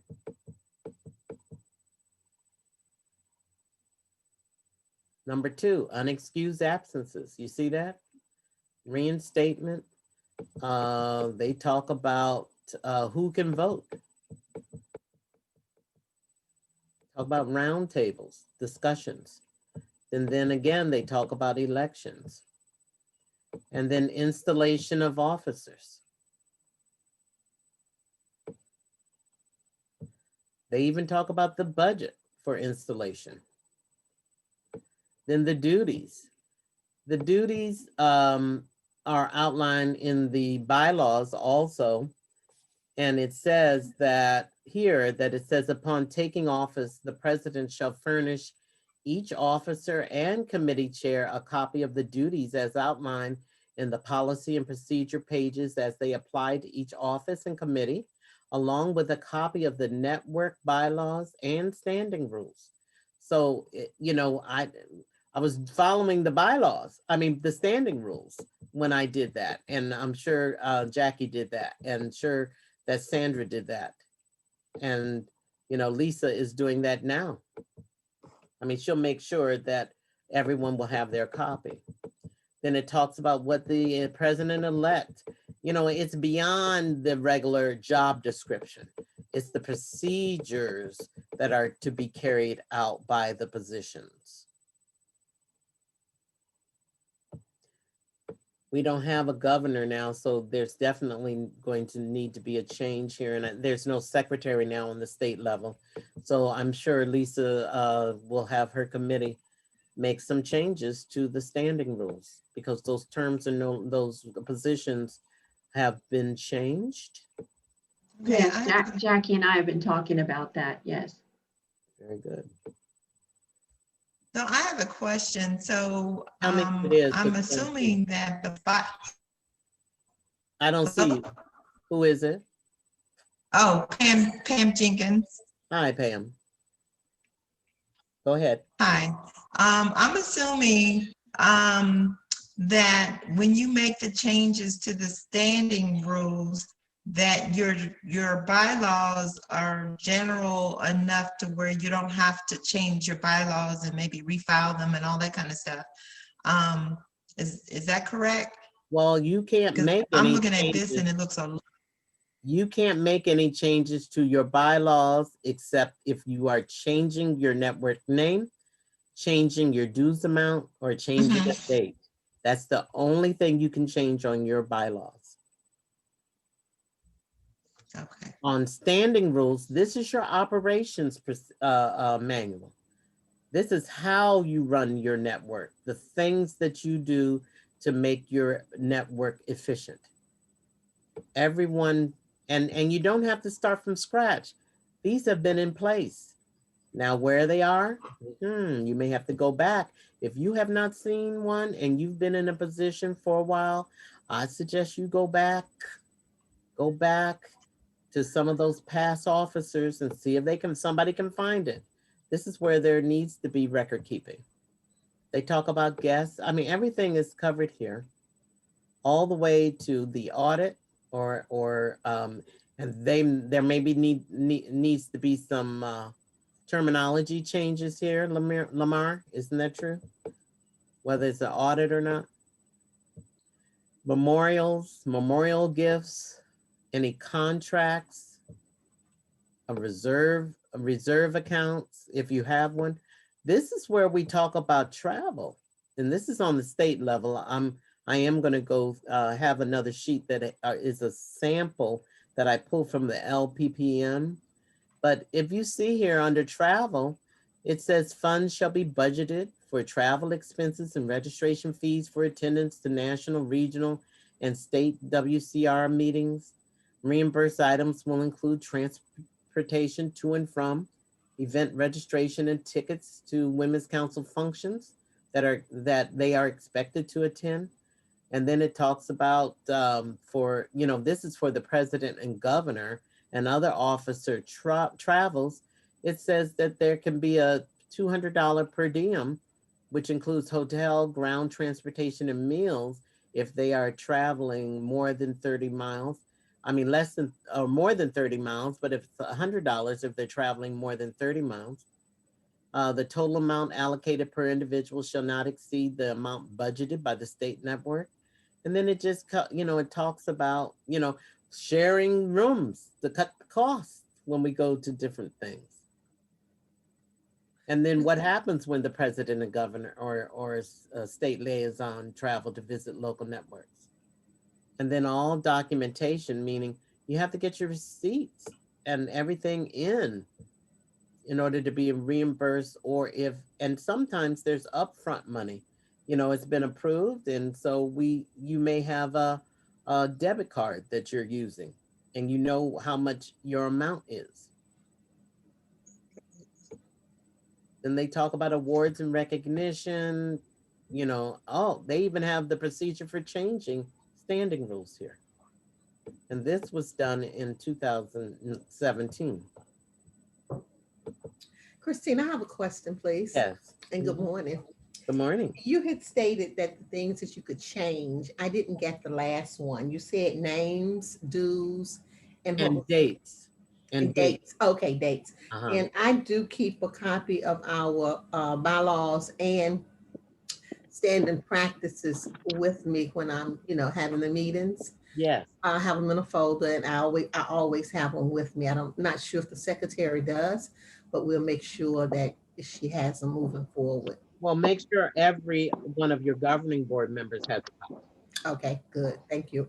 Right. And I'm sure if your standing rules were made prior to the change, the local model, the change done for the local network model, then you need to be, somebody needs to be reviewing your standing rules. Right. Yeah, we plan because there have been major changes, and you need to make sure they're current. Good. Thank you. Make sure they're current. In your LPPM, which is what is LPPM? The leadership performance. Policy. Say it. Policy and procedures manual. I'm Yeah, at the door, I policy come down. procedures. I don't see you. Somebody's on. But anyways, the LPPM is located on the national website, and it is full of information.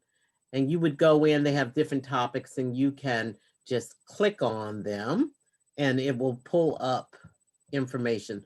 So this, they have information specific to standing rules and what they are. A lot of these things I just covered, but then they give you examples. Because see, if you're having to create, or you may want to say, okay, I see the standing rules that are in front of me, but I want to look at maybe some suggestions from others. And don't be afraid to ask I think Anna Rundle, Drew, did we have a discussion once about your standing rules? Is Drew there? I don't know if she's there. Or maybe Vera. Vera, when you were there, I think one of the things that we talked about was how important it was to pull out and have your standing rules available.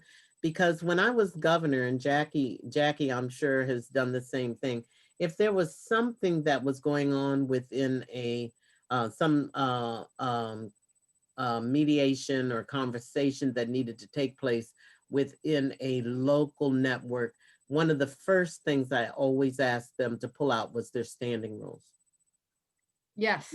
Because one of the first, we often found that the problem was that the network was not following their standing rules. They were making up rules along the way. And so and remember I said that if you're not following your standing rules, then make changes to them. Make the standing rules reflect what you are doing so that they are correct. And that will help people who come behind you to know exactly how things are being run, how they are to run the network. But these are suggestions, they're all here. You can feel free to ask each other for copies of your standing rules so that you can look them over and say, oh, that's a good idea, or maybe we should do that. Always remember though, before you start acting on these standing rules, they have to be approved by a majority vote of your governing board. And so, Christina, we always cover that during the strategic planning period. When a new board comes in, it's reviewed by everybody, make sure we're on the same page. If there's a different direction that the president wants to go or add or expand, they're welcome to do that with a vote. But yeah, it's got to be reviewed. You can't operate in the blind with that. You really cannot. You really cannot. Otherwise, you're going to get frustrated. And other people are going to get frustrated. And then you have nothing concrete to fall back on. You know, my thing is that, you know, if there's a policy that is not followed is not a policy. So if it's a policy that you're not following, then it shouldn't be in your, you know, if you know you will not be following that standing rule, that policy, then rescind it, remove it. Get a new one. What are you doing? And that's why at the beginning of this session, I asked you to raise your hand and tell me who has seen their standing rules. I'm going to tell you also, because, and I say that because when I started as the president of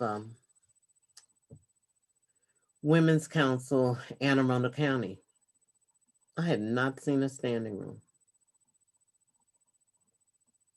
And I had to go back maybe 2 different presidents in order to find that standing rule, find a copy of it. So it does fall on the secretary too. I strongly, you know, I'm not a techie person, but the cloud is a great place to put things. So everyone can have access to it and people can find it in the future. Now, the key is that when one secretary or president, you know, moves, you know, lets another come into their office, you have to share the information of how they can get on the cloud. Because otherwise, how are they getting the information? Do you think this will help you?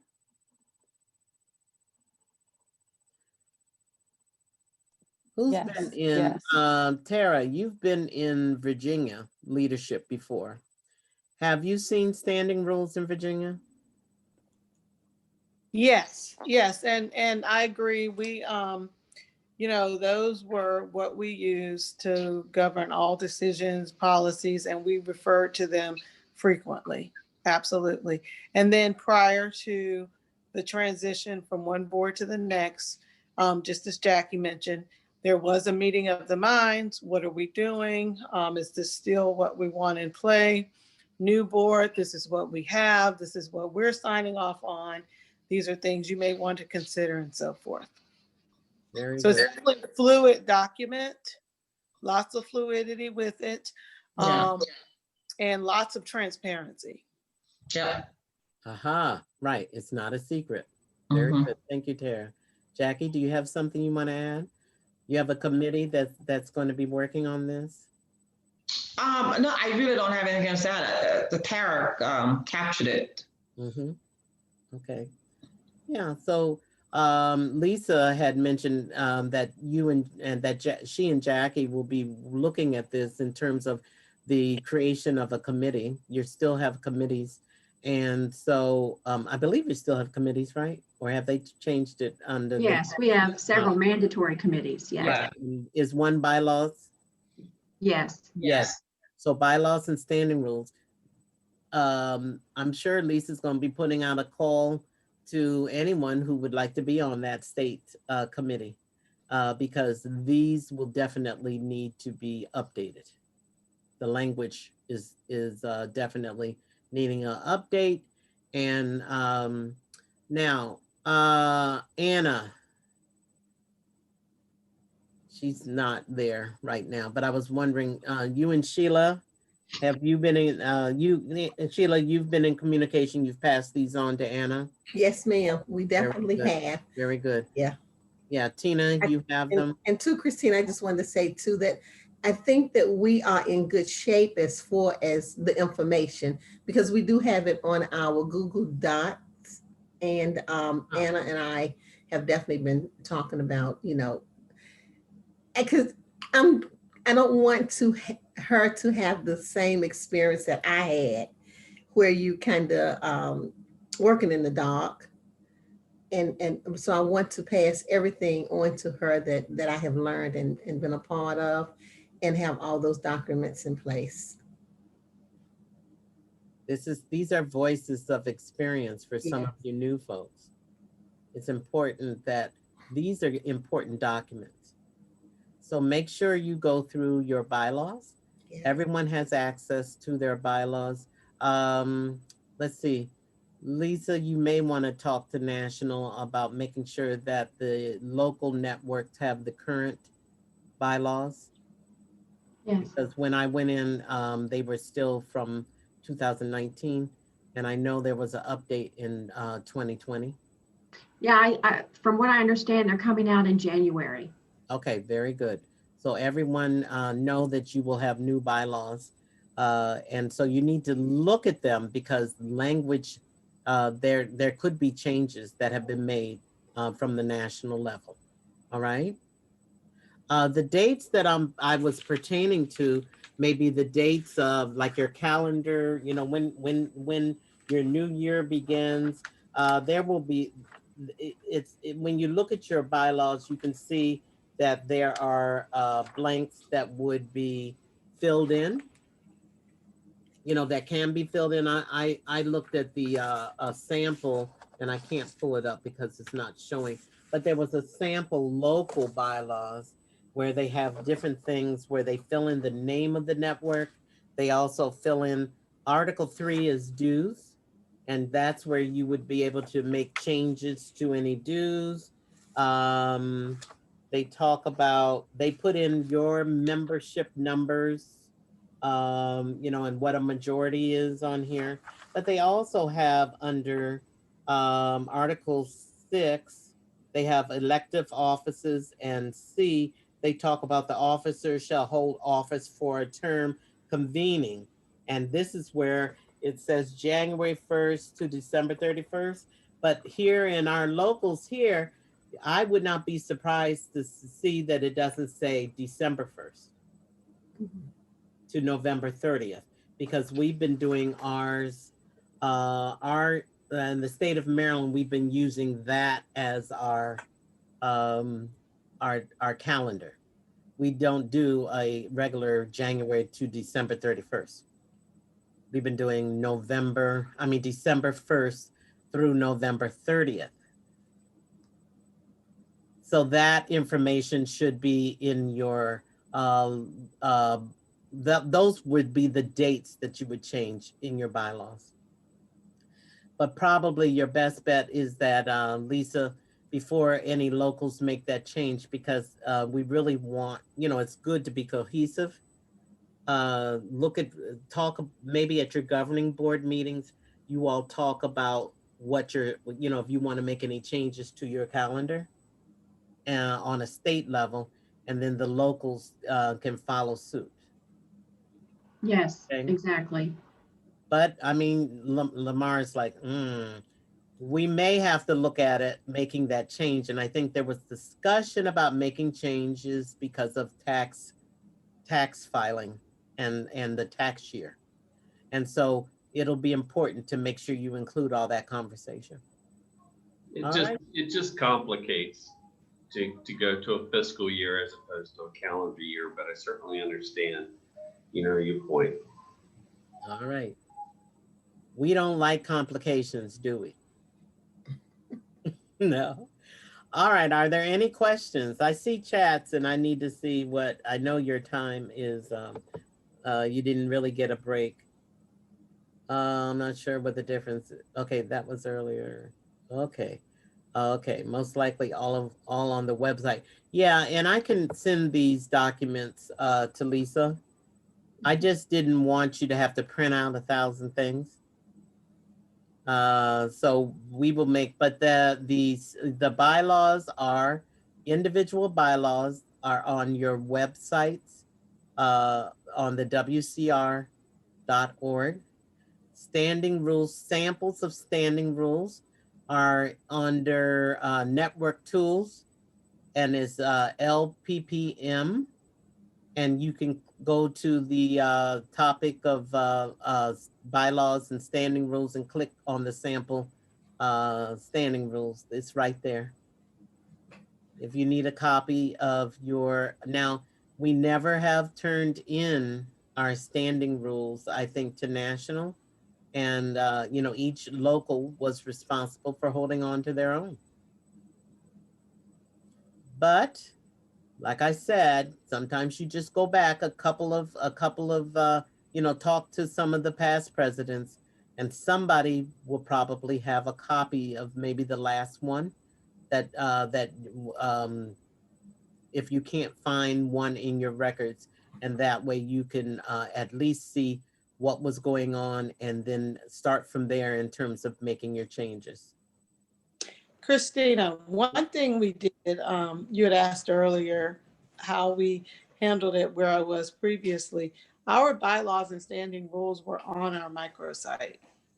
So anyone could go there and see them. And that also ensured that they moved from one governing board to the next, because that way they were there for everyone to see and access. And the only way they would be removed would be for the incoming president and leadership to then put up the newer version, with revisions. There you go. So maybe that's where you start, where you go to, and when Tara says microsite, microsite, that's your website. I had to figure out what are they talking about. Microsite is the website. Look at Marcel laughing at me. On WCR.org. I do it the old-fashioned way. I go in to find a network, and I put in the network. I put in Maryland, and all of you all's networks pop up, and then I can click on them, and it will open up the website too. And then I can look at the documents. There's probably an easier way. Not this, I'm just not techie. I'm learning how to become more technical. So look, and you could actually go into different states. If Tara's saying that they were on their microsite website, that means other states may have the same thing, or in their locals. What you say, Sandra? They are on the microsites. There you go. There you go. Yeah, I don't believe in recreating a wheel if you don't have to. Okay. I hope this has been helpful. This has been very helpful to me. And I do have a question concerning the dues. I haven't seen our dues be transferred over from national. How does that happen? What do you mean? The dues from, when we have new people to join, we have this national amount, the state amount, and the local amount. The local amount that it should come to the local. It comes to the president. It did not, nothing came to me this year. The whole year? The whole year. It also might have gone to the treasurer. Treasurer, the previous president, because I get it still. No. Okay, I get the notification, but I'm talking about the actual funds. But the check should have been in with the notification. No, notifications only come through email. Oh no, it always came as a letter. She's right. You get a notification, but then the check is mailed to either the current president, the past president, or the treasurer, depending on what you guys have negotiated with national. Okay, well, I need to check into that. Oh yeah. Oh, big time. Thank you. That's major money. I know. I sent an email to national. Yeah. About it, but I didn't get it. Talk to Debbie Coda or Jamie Saltman. What was the second person? Jamie Saltman. Okay. Rob Miller is no longer with. Yeah, I knew Rob was gone. Debbie. So, okay, thank you. He was my go-to guy. But and then there's also the other fellow. What's his name? Patrick. You probably could get things done through Patrick. Yeah. The hard thing is getting them to answer the phone now. Yeah, that's why we were, I was doing email. So. All right. Thank you, Christina, for being here today. We really appreciate you. You're welcome. I appreciate you all too. Thank you. And see you in the future. Thank you. Okay, thank you. Bye-bye.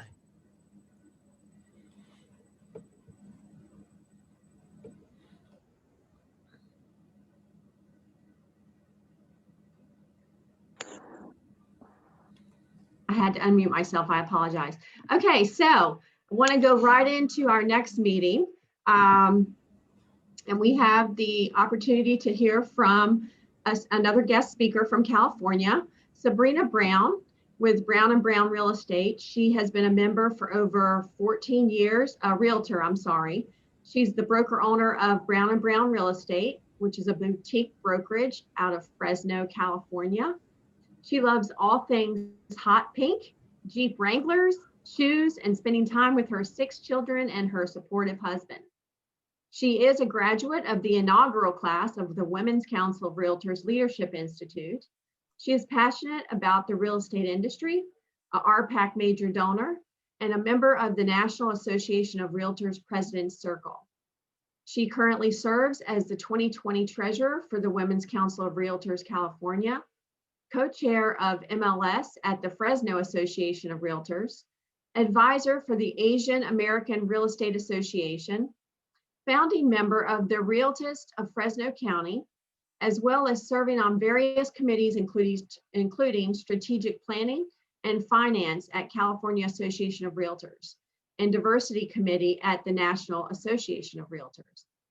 Early in her career, Sabrina served as a member for new agents at one of the larger brokerages in Fresno, and through her service, she unearthed her true purpose, training and mentoring newly licensed agents, helping them grow into phenomenal realtors that provide exceptional and unwavering value to the industry, their clients, and community. So if you will, put your hands up and help me welcome Sabrina Brown. Hi, Sabrina.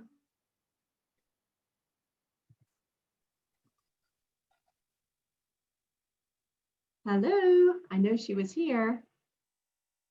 Are you on mute? Can you hear me now? Yes, yes. Okay, sorry. That's okay. Hi. Hi, it's morning for me still here in California. Yes, yes. I'm really excited to be here. Yeah, this is great. I love doing this. So I will confess that this is not my, I'm not a professional at this. So, but I love to share. So that's why I'm here, and hopefully you guys will get a few nuggets out of the presentation. And feel free to ask me questions. I won't be able to see the chat as I'm presenting. I found that out after a couple of presentations. So if you have questions, please feel free to ask them. And then Lisa, how much time do I have? I want to make sure that I, respect your time frames. Yes, you have about 55 minutes. Oh, okay. Okay. So then what I'm going to do is I'm going to just go through the presentation. And then if we have time, I'll actually jump on a couple of the sites. I'll jump on our microsite. I'll jump on Canva and show you some things there. That's perfect. Thank you. Okay. Okay. So I will, let's see if I can share my screen here. Let's get this going. And let's see. Let's get it going here. There we go. And we will be going over tech for your network success. And thank you for my introduction already. I should have sent the short one. That was That's okay. That's okay. You deserve it. Oh my gosh. Okay, so today, our objective today is really to streamline your network processes by utilizing the available Women's Council tools and some of the industry apps and programs that we have at our disposal. Use of the Women's Council branding, marketing 101 for some wow events, tracking ticket sales and registration, navigating the Women's Council website, which is your microsite, communication tools to keep your members informed and engaged, and then tracking your network finances, and then where you store all of this stuff. So that's kind of our objective. It seems like a lot, but hopefully I've simplified it because I know how I am. I'm not very techie, so I like to keep things simple. So let's jump right into it. One of the things that you have at your disposal at WCR.org is our brand assets. And you can find them at wcr.org about brand assets. And then at the end of this presentation, I have a few links that I will be dropping into the chat so you guys can save them and have them quickly at your disposal. What's your font? These are some things that are inside of that branding guide, that guideline that's at wcr.org. Baker Signet is our font, and it's not on the WCR website for your use, but I do have that font that I'm going to put in the chat so you guys can have that and download onto your computer. These are our colors that we use, and you're going to see how this all comes into play when we go to Canva. And these are our Women's Council colors. We want to stick within their guidelines, their colors, and then you're going to be using the Pantone colors, the hex colors, depending on which programs you're using for your marketing. This is a great little resource for you to have here, so you will always have the correct colors to use on your marketing pieces. What's also in that brand guideline is brand terminology, because we've been working really hard to share a Women's Council brand and keep it consistent. And so there's some words in there that they want us to no longer use, such as chapter. We're a network now. They don't want us using WCR. They want us to use Women's Council and those types of things. So just being aware of that when you're putting your marketing pieces together so that you are consistent within the Women's Council brand. Now, this is our best kept secret, Canva. How many of you are using Canva now or have heard of Canva? So I have a few hands here.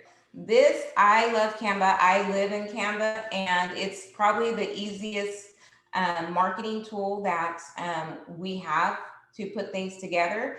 You can use it free, but I recommend getting the pro version, which is about $12 a month.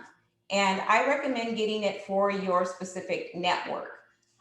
You can have a personal account, but when you talk about transition, you want to have one that is specific to your network so you can pass it on to the next leadership team. And the reason this is important, so they don't have to recreate the wheel, all your marketing will be saved in there. And it's inexpensive, $144 for the year, and then you're able to pass it on. And that's something that you would add into your budget when you're doing your budget planning. You just add that into there. Let's see here. And the reason I like this is because you have the option, if you go pro, to do a branding kit. And this is really nice to have because you can put in all of your logos in here. You can save the colors in here as well. Any specific things that you want. So this is my branding kit. As you can see, I have my company logos in there. I have a few pictures. I have the Women's Council. You can see my colors here at the bottom. Those are my colors that I use for my business. But you would have the Women's Council colors. What you can't see on here is I also have the Women's Council colors below that. You can have multiple color schemes in here. So I use this for Women's Council for myself. And then I also use it as personal for my business.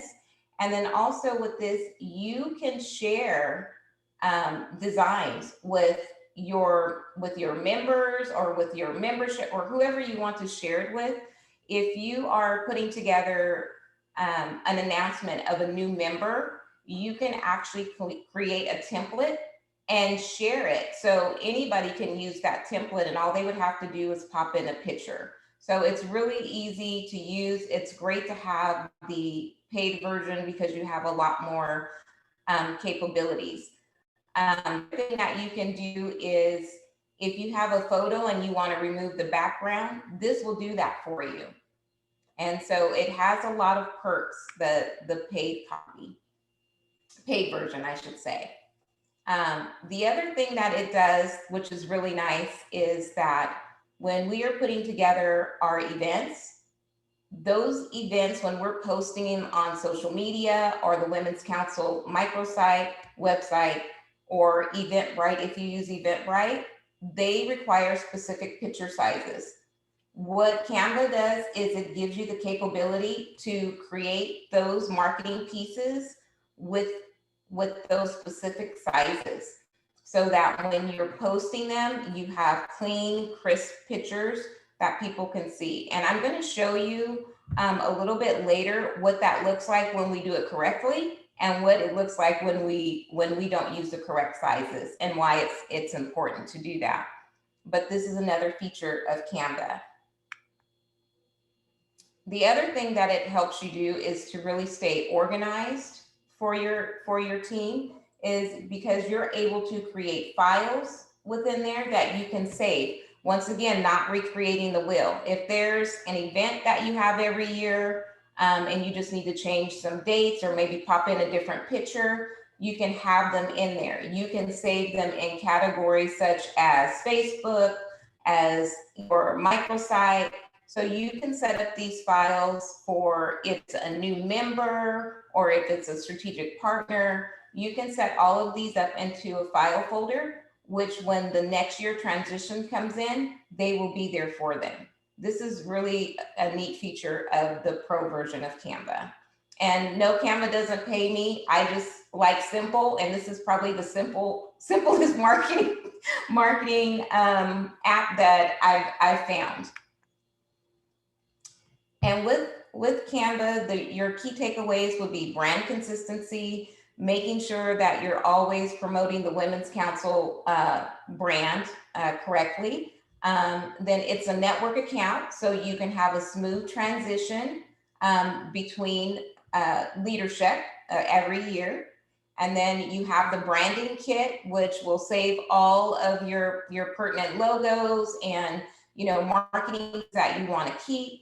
And then of course your marketing folders, which you're going to be sharing in Canva.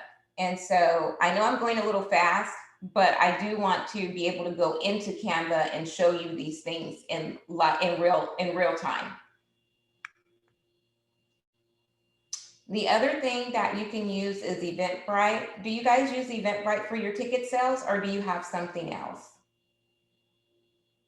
This is actually one of the things that I wanted to talk to the boards about, is using those three pieces, Sabrina. So I'm glad you brought that up. Canva being one, Eventbrite, and then MailChimp goes along with that as far as their communication tool. So yeah. Oh, okay.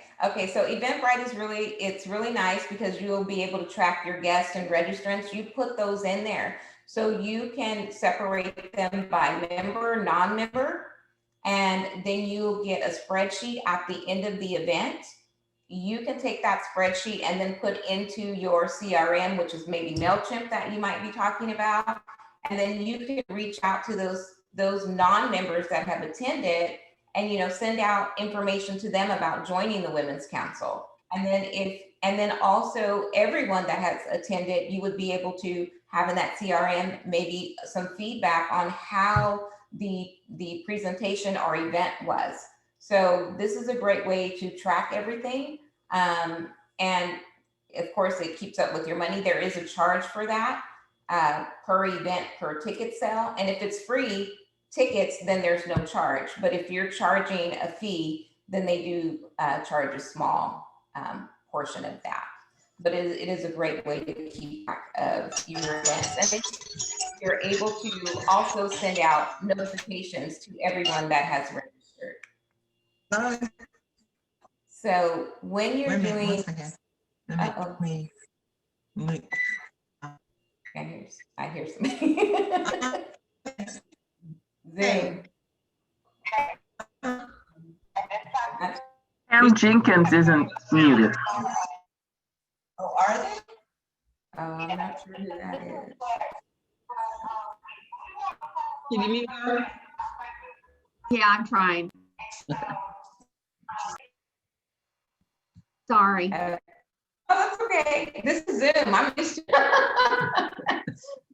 when you're planning your events, you're going to want to plan them out at least 60 days out, confirm your speakers, your sponsors, create any of your marketing, and then 45 days out, save the dates. So the sooner that you can get all your marketing in place and you can get them on all of these platforms, on all your social media platforms, Facebook, Instagram, you can have it on the Women's Council microsite, and we're going to go over that a little bit later too. But just, being aware, it's nice when you can actually have an event planned out and have it where people can get it on their schedule ahead of time. Now we're going to talk about the microsite or the website and things that you can do in there. You can update your member profile, find your membership roster, upload files annually as they're updated. And I came in a little bit earlier and I heard you guys talking about standing rules, but your standing rules should go in there. Your annual approved budget, bylaws, which are uploaded by national, maybe some strategic partner information. And then there's some monthly things that you can put in there too. But just know that anything that you put on this site is basically public. So if it's not something that you want everyone to see, then don't put this on that site. Just FYI. When you're logging into your site, I know people are laughing. Why are you telling how to log in? We know how to log in. There's a couple of little tricks because you may not have access to add these documents into the system. So this is kind of why we're going through it, to show you what you need to see if you have access. And if you don't have access, you will need to contact national. Usually after the new leadership team is in January, they will actually give you access. Not everyone has full access. I believe only the president and president-elect have full access, and then membership has access to the membership rosters and things like that. But if you have someone that you would like to have full access to the microsite, then you would need to contact national for that. When you log in, this is what you'll see. It's another blue screen. It's almost like you're logging in twice. And then when you get there, you're going to see over on the right-hand side next to join me is the admin button. If you see that admin button, that means that you have access to make changes on the microsite. But the first thing we're going to do is when we go in, you're going to click on my account and make sure that all of your information is in there, especially if you're new leadership, but all members should be in there because this is where we're getting referrals. This is how we're finding people. And make sure you add a picture, because a lot of times if people are looking for someone, they like to kind of put a face to the name. Here's mine. This is just, some basic information. You're going to go ahead and put that in there. And then the other thing that we have where referrals are actually given, which most people don't realize, is we have a separate site. We have to go put our information in for referrals now as well. That is an automatic referral system, and that's through Radius. And you can create your profile there as well, and you should create your profile there. So this is our Radius site. It's www.radiusagent.com, and it is part of our Women's Council referral system. So you want to go make sure that you put the information in there as well. And as you can see, you can do a header, and then you have your photo there as well. And this header you can put together on Canva. So you can see, and just so you guys know, I love everything pink. So any time I get a chance to pop pink somewhere, you'll see pink. Now let's go into the admin portion of it. Now we're going to go in and look at some things that you can do within the microsite. Now, like I said, if you don't have this admin button, you're not part of the leadership team, and if you're part of the leadership team and you don't have this, then you definitely want to contact national. If you're not part of the leadership team, you will not have this admin button, but you can still go in and get information that is on your site that the admins put in. That information is public. And Sabrina, can I just say one thing? Uh-huh. This is Lisa, sorry. So when you are going into your admin, sometimes mine doesn't automatically come up. So if I click on the Women's Council logo on the left side of that page, then automatically the admin button shows up. So sometimes it does not show up immediately when I log in. So I just click on the left side, which is the Women's Council logo. And then when it repopulates, the admin button does show up. So I just wanted to say that because I know I've had that issue. Yes, and sometimes it won't pop up, so that you're absolutely correct. And that's why I say it's important. You have to, and you can go in and make changes when you see the admin button. If the admin button is not there, then you're not going to be able to make changes into the site. Now, once you get in there, you're going to pick your network. This is California, Alameda Antelope. So then you go in and pick your network. I don't know why admin, oh, I'm going backwards. We don't want to go backwards. Then you're going to go into network management system. It'll put, once you go in, it'll pull you up here. You're going to be able to download your network roster and then also your not renewed report. So those are two reports that you click on those orange buttons. And basically, this is what you'll get. You'll get an Excel spreadsheet of all of your members or all of your non-renewed members. So that's the first thing that you'll get when you go in there. The next thing is the home page. Now, this is important, and this is really important for your leadership team, especially the president. This is where you're going to have the president's message. You can add videos here. This is where your strategic partners will show up once you put them in there. The homepage is really important. This is the first thing people see. Pull up your network, your specific network website, then this is what they're seeing is this homepage. So you want to make sure that you go in there and update it. And so it's very robust. So people want to stay there. They want to dig around in there and they want to join. So you can put some really good information in there. I've seen some very good home pages and I've seen some that have absolutely nothing on there. So make sure that you get yours filled out and it's inviting to your members and your potential members. The other thing that you'll be looking at is events. And that kind of goes back to Canva and that sizing that we talked about.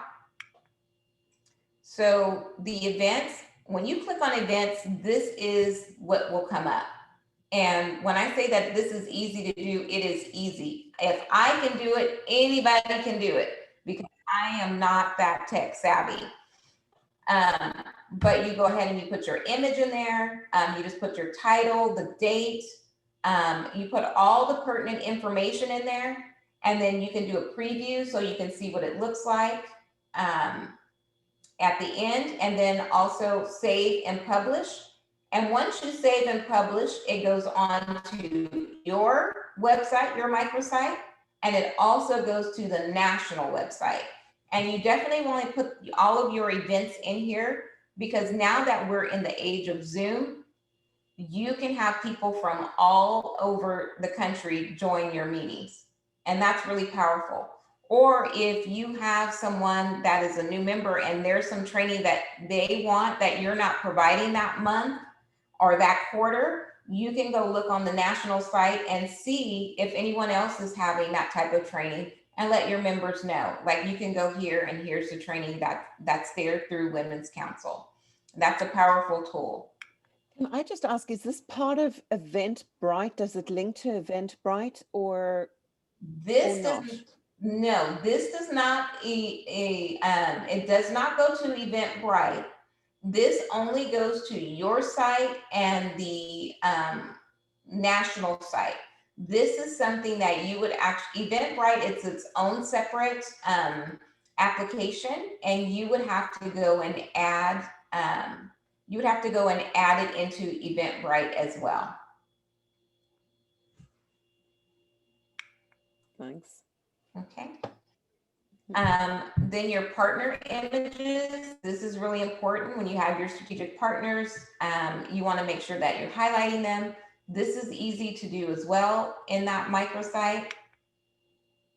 I didn't put the little clip in there for us to see the what it looks like.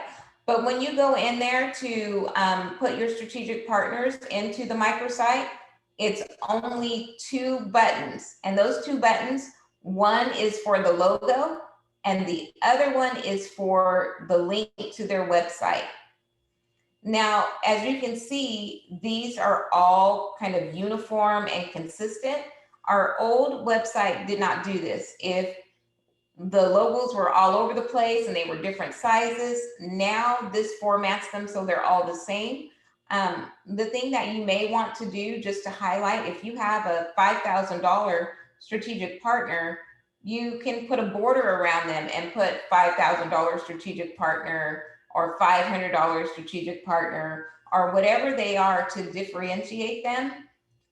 So because a lot of times if someone's giving you $5,000, they want a little extra love, and you could just take this and put a frame around it and put that in there, and you can do that on Canva.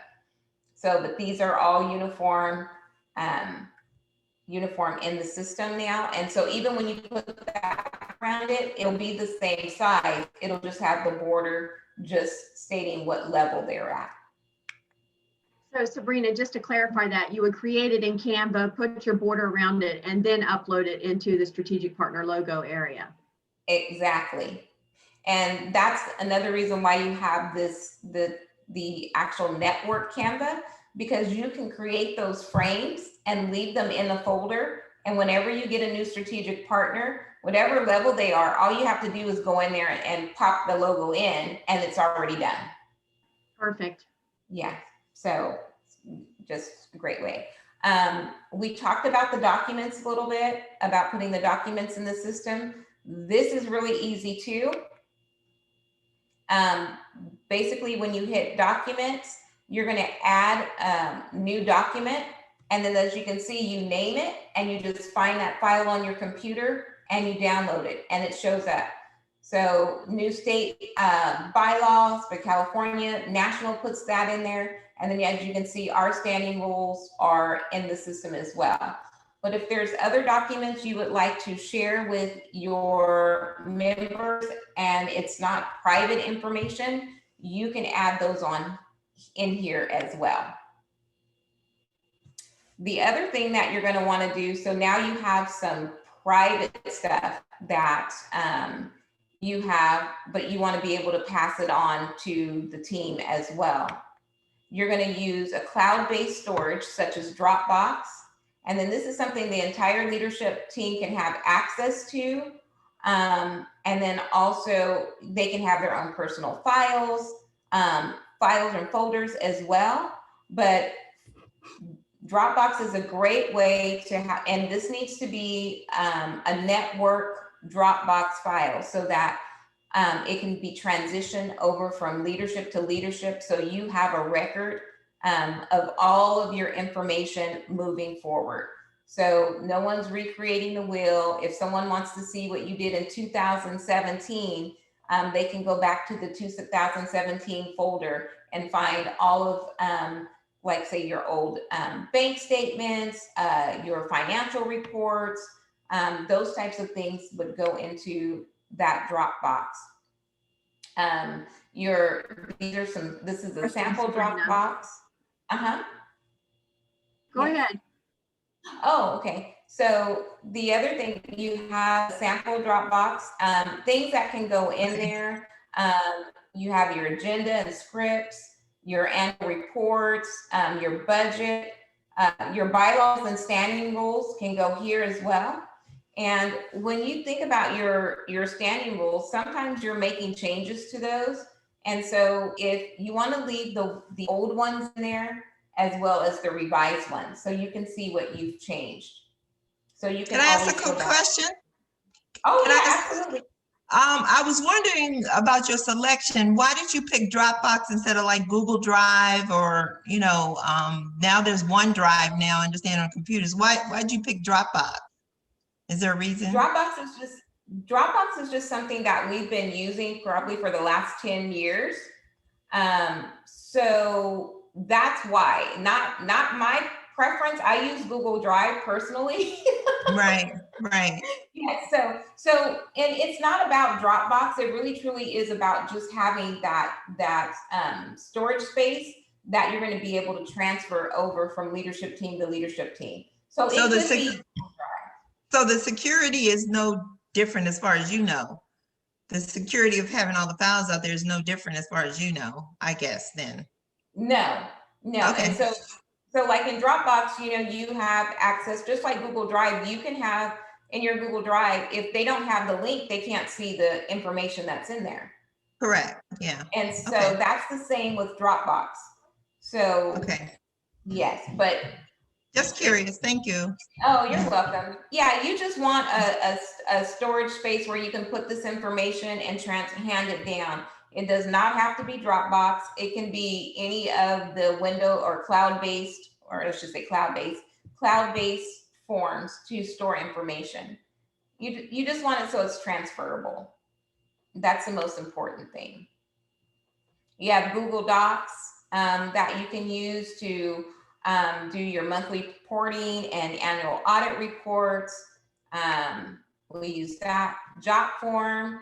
I like JotForm. We use JotForm a lot in California and the California network, but I also use it for work, and it's really simple to use as well. I'm going to show you a sample of JotForm, but you can do you could have their annual audit reporting done there. You can do, if you have an event and you want to do a feedback survey, you can do it on JotForm. It's really easy. You just plug in a couple of lines and then basically people fill it out and it goes back into your email. And it goes back into your JotForm, and you can print those out or download them and save them into your system.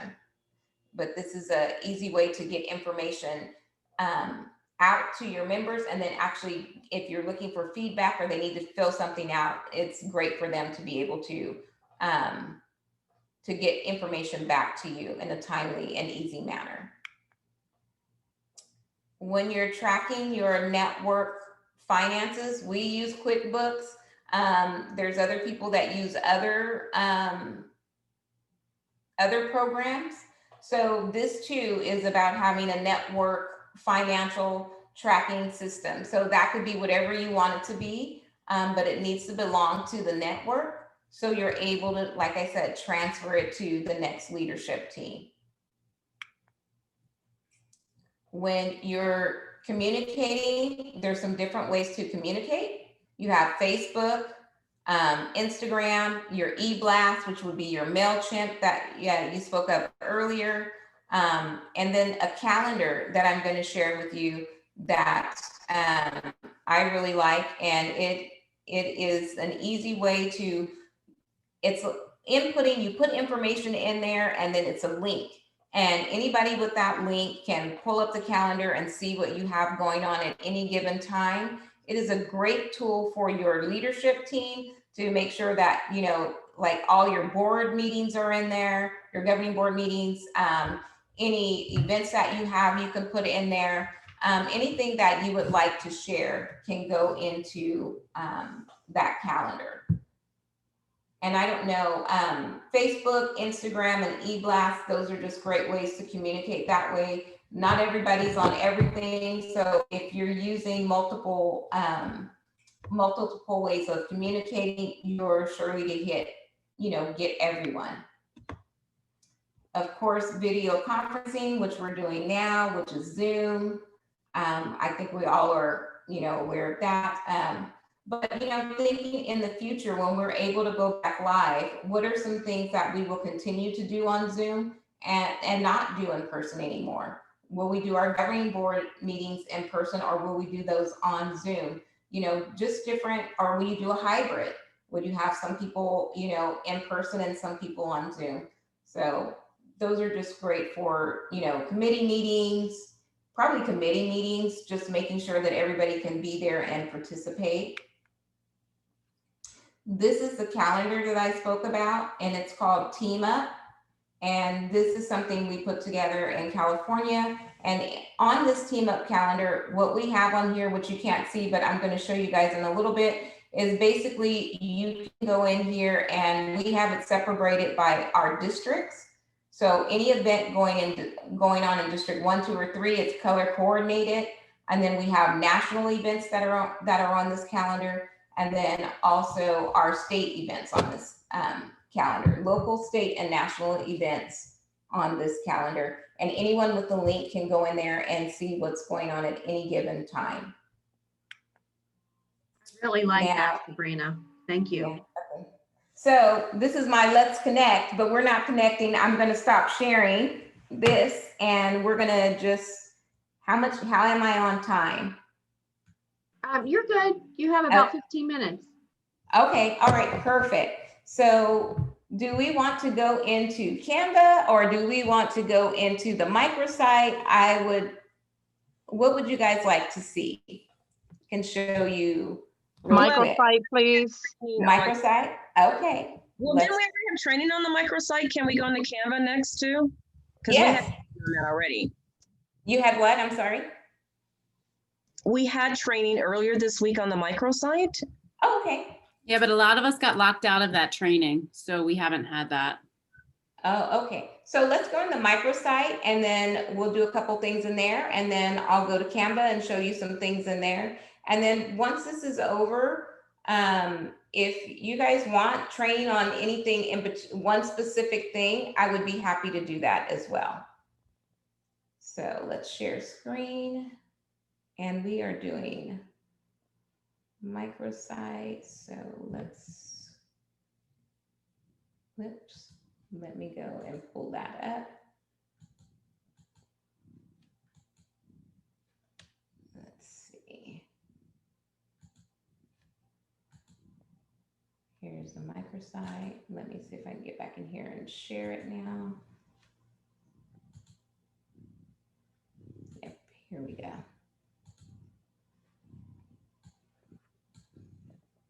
Okay, so here's our microsite. I'm not logged in. Can you guys see that? Yes. Oh, okay, perfect. So now I'm going to log in. It's going to tell me, here's that blue screen I was talking about. I don't know what, it's like we have to log in twice.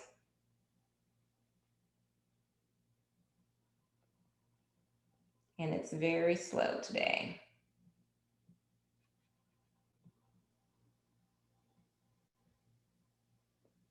Here we go. As you can see, I have that admin button there. And so I'm going to go in here.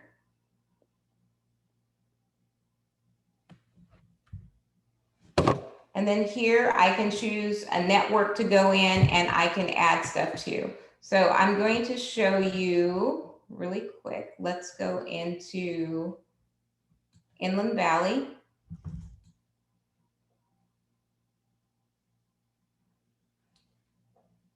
See how easy it is? Once you just click on it here, you can download your roster. And when you click on that, it pulls up an Excel spreadsheet. I don't want to do that because it's going to take all day to load it. And then here's your not renewed. It's just that simple to go into there. And this is in your network management center. And then this is the big piece. The big piece is edit your website. And this is where you're going to find all of those other tools, which is, here's their homepage. On their homepage, you could see they have all kinds of stuff on their homepage. She even has a video. This is the president's message. Now, this is the back end. So when you go to Women's Council Inland Valley, what you'll see is the welcome from her and then also the her video. And all of their information that they wanted to share. And then they put their Facebook link on there as well. So this is your homepage. And then I would recommend going in and looking at other networks home pages to see what they have on there to get ideas for what you want to do with yours. But when you go in here, basically it'll give you boxes to add all of this information. You can just type a message in, or you can add, this is the link to add a video.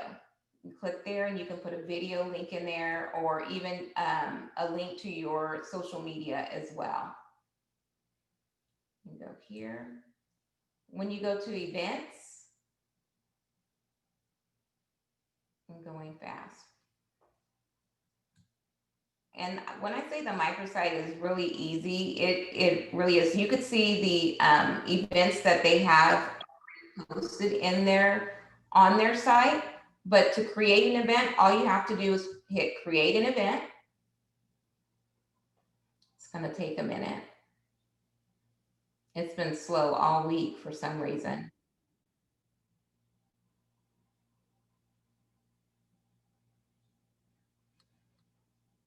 Let's pull up our screen. So once it comes up, it's going to give you that page that has just a little square where you're going to put your image. And when you see that image, it gives you the actual size that that image needs to be. And we are not coming up, and I'm very impatient. Let's see if we can reload it.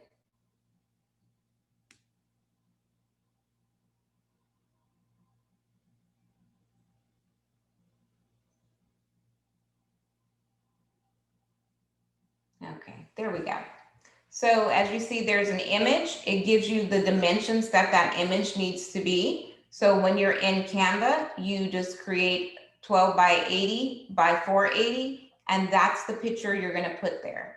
So we're going to just add something in here so you can see how easy it is just to add something. So we're just going to add this, and it's not the right size, but we're just going to add it anyway. This is really slow today.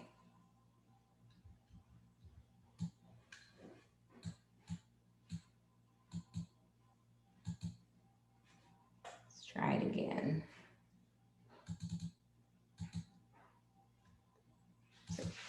There we go.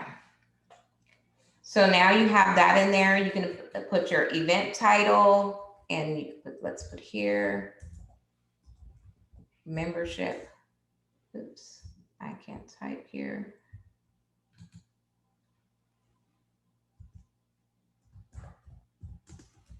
Membership drive. You're going to put the start date, time. We're going to just do 9:45. End date, which would be the same date. And then your end time. Oops. 10:44 a.m. Oops, p.m. So now then you have your venue, your street address, all of that information, and then you can do a preview of that event. I'm not going to put everything in there. You do a preview of this event.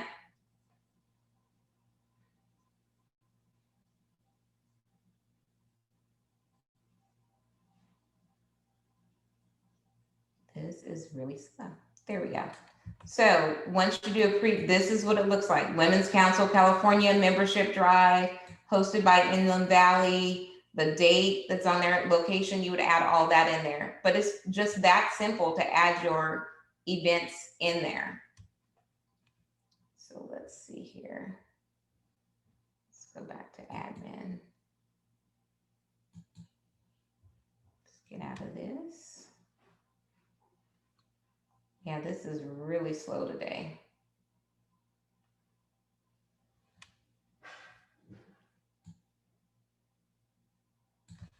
We'll go into Delta. Let's see what they have going on. The other thing that we're going to do is I'm going to show you how to put your partners in there. Back to edit the website. Here's their homepage, things that they have in there. Your partner images.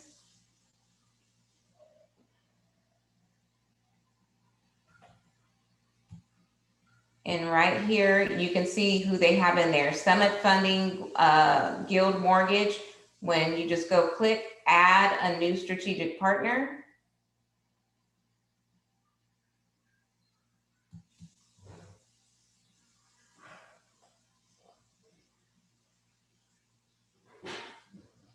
Let's see here.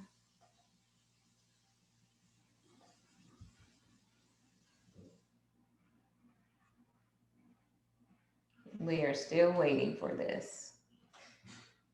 This is the one I didn't have a picture of. There we go. So basically, when this pops up, there's only two things that you have here, and it's the image name, image link, and that's the website that you're just going to put in there. And then you can choose the picture. Here, you just choose, go there, and then you find the logo that you want to add. This is all my fun stuff. But once you do that, you just add it in there and hit save, and then it will show up on the website. That's all you have to do. It's that easy. So Sabrina, when you say image link, you're talking about that vendor's website. So you can put the link to that strategic partner on there. So if someone's on your website and they click on that logo, it automatically takes them to that strategic partner's website. That is correct. And so sometimes they don't put them on there because it's not part of their package. Some only get their logo and some get a link. So depending on what level they are, that's another way to upsell them. Well, if you want your link to be on there, then this is the package I would go with. So that's an option. You don't have to put the link on there. You can put it on there for everybody, or you can make it a different level on your strategic partner package. And then if you go here for documents, this is pretty easy. It's add a new document. And then once you hit that, there's just different things. As you can see, they have different logos in here. They have their new membership application that's on here. So if someone goes to the website, the actual paper application is there if they can't sign up online for some reason. And here's their bylaws. One thing they don't have on there is their standing rules, but those should be on there as well. And then to add a document, same thing, super easy. Just hit add document, and then that will take you right into the other page where you just add the link. You pull off of your computer and add it into the system. So working the microsite, it's actually easier than, I think a lot of times people have issues because they don't have the admin button, so they can't find anything. So they think they're doing something wrong. That's why that admin button is very important. And so basically here, you just add a new document, and then here you go, choose a file, and you're able to choose that file and hit save, and then that will be on your microsite. Sabrina, on our microsite, on the home page, it has a kind of meet our team section, which shows the old board members, and I cannot seem to find where to edit that. So I was able to, put the president's message in and put in links and so on, but that element of, kind of meet our team, I don't know where to find that. That is actually input by National. So I'm sorry. Oh, when you. I'm sorry. I was just seconding what Nicole said. I couldn't find it either. Oh yeah, you won't be able to find it because National controls that. Because when you have your elections and your new board is elected, when you report those members to National, they will input that in the system.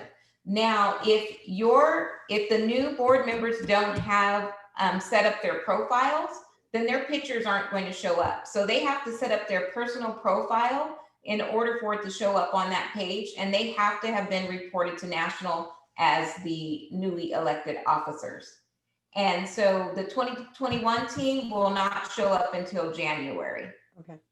But if you still have like old board members on there, maybe they left and someone else took their place.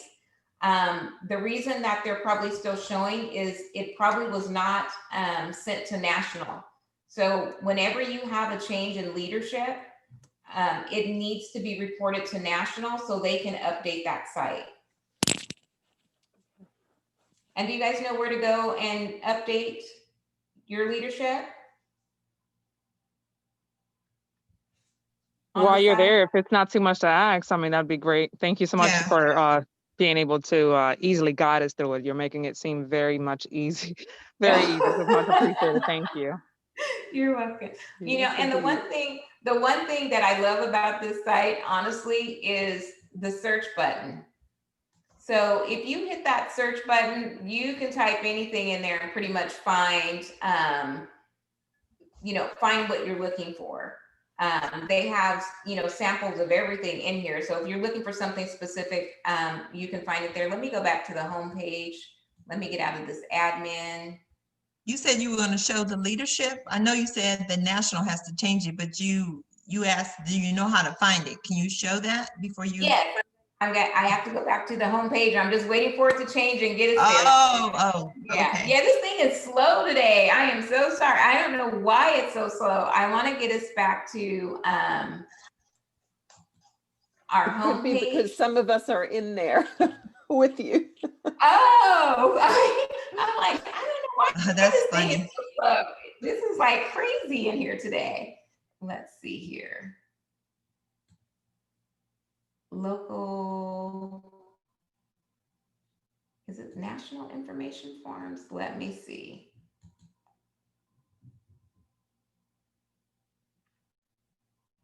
And then it's just a link that you go in and you report your officers.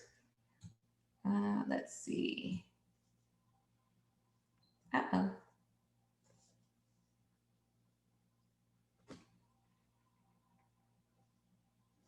State network, so you're going to complete your affiliation agreement. Nope, that's not what we want. Let's see, local network information. Maybe that's what it is. Yeah, that's going to drive me. I'm like a very impatient person, so this going slow is driving me crazy. Here we go.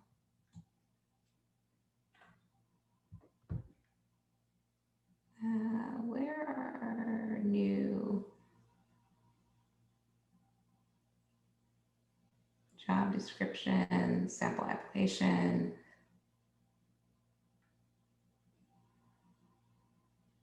Okay. Let's go here. Well, guys, I am not finding it, but I'm going to find it because it's not going to drive. It's not going to. I just showed someone. Let's just do new officers. Sabrina, while you do that, quick question. So if the home page has the current leadership, and as we transition, we place 2020 to 2021, who changes under the state where it says Maryland, if our network information is incorrect there? That would be national as well. So there is a tool, and this is going to drive me crazy. Okay. Because I need to find it now. And I just actually showed somebody else. So I'm like, it's Sabrina. Yes. If you go under local information and forms, there is a place right there at the top that says local leadership reporting form. Yep, so where were you? So under network tools and then local information and forms. Okay. I just was in there. Oh, wait a minute. Here's the one you want for state. There's a state one as well. You were asking about the state. When you go to the state, there's a state form as well. And then this is the local leadership. So you have local, and then if you hit that same local network state information, that will give you the option to do your state reporting as well for your board. So right here is local, but there's also one under state. And when you go in here, this is all it is. And this is actually a job form. And all you have to do, let's just say someone's changed positions, just change that one person. Let's say the treasurer left and you have a new treasurer, add their information in here and then hit submit, save and submit, and send, and it goes directly to national, and national will make that change on the website for you.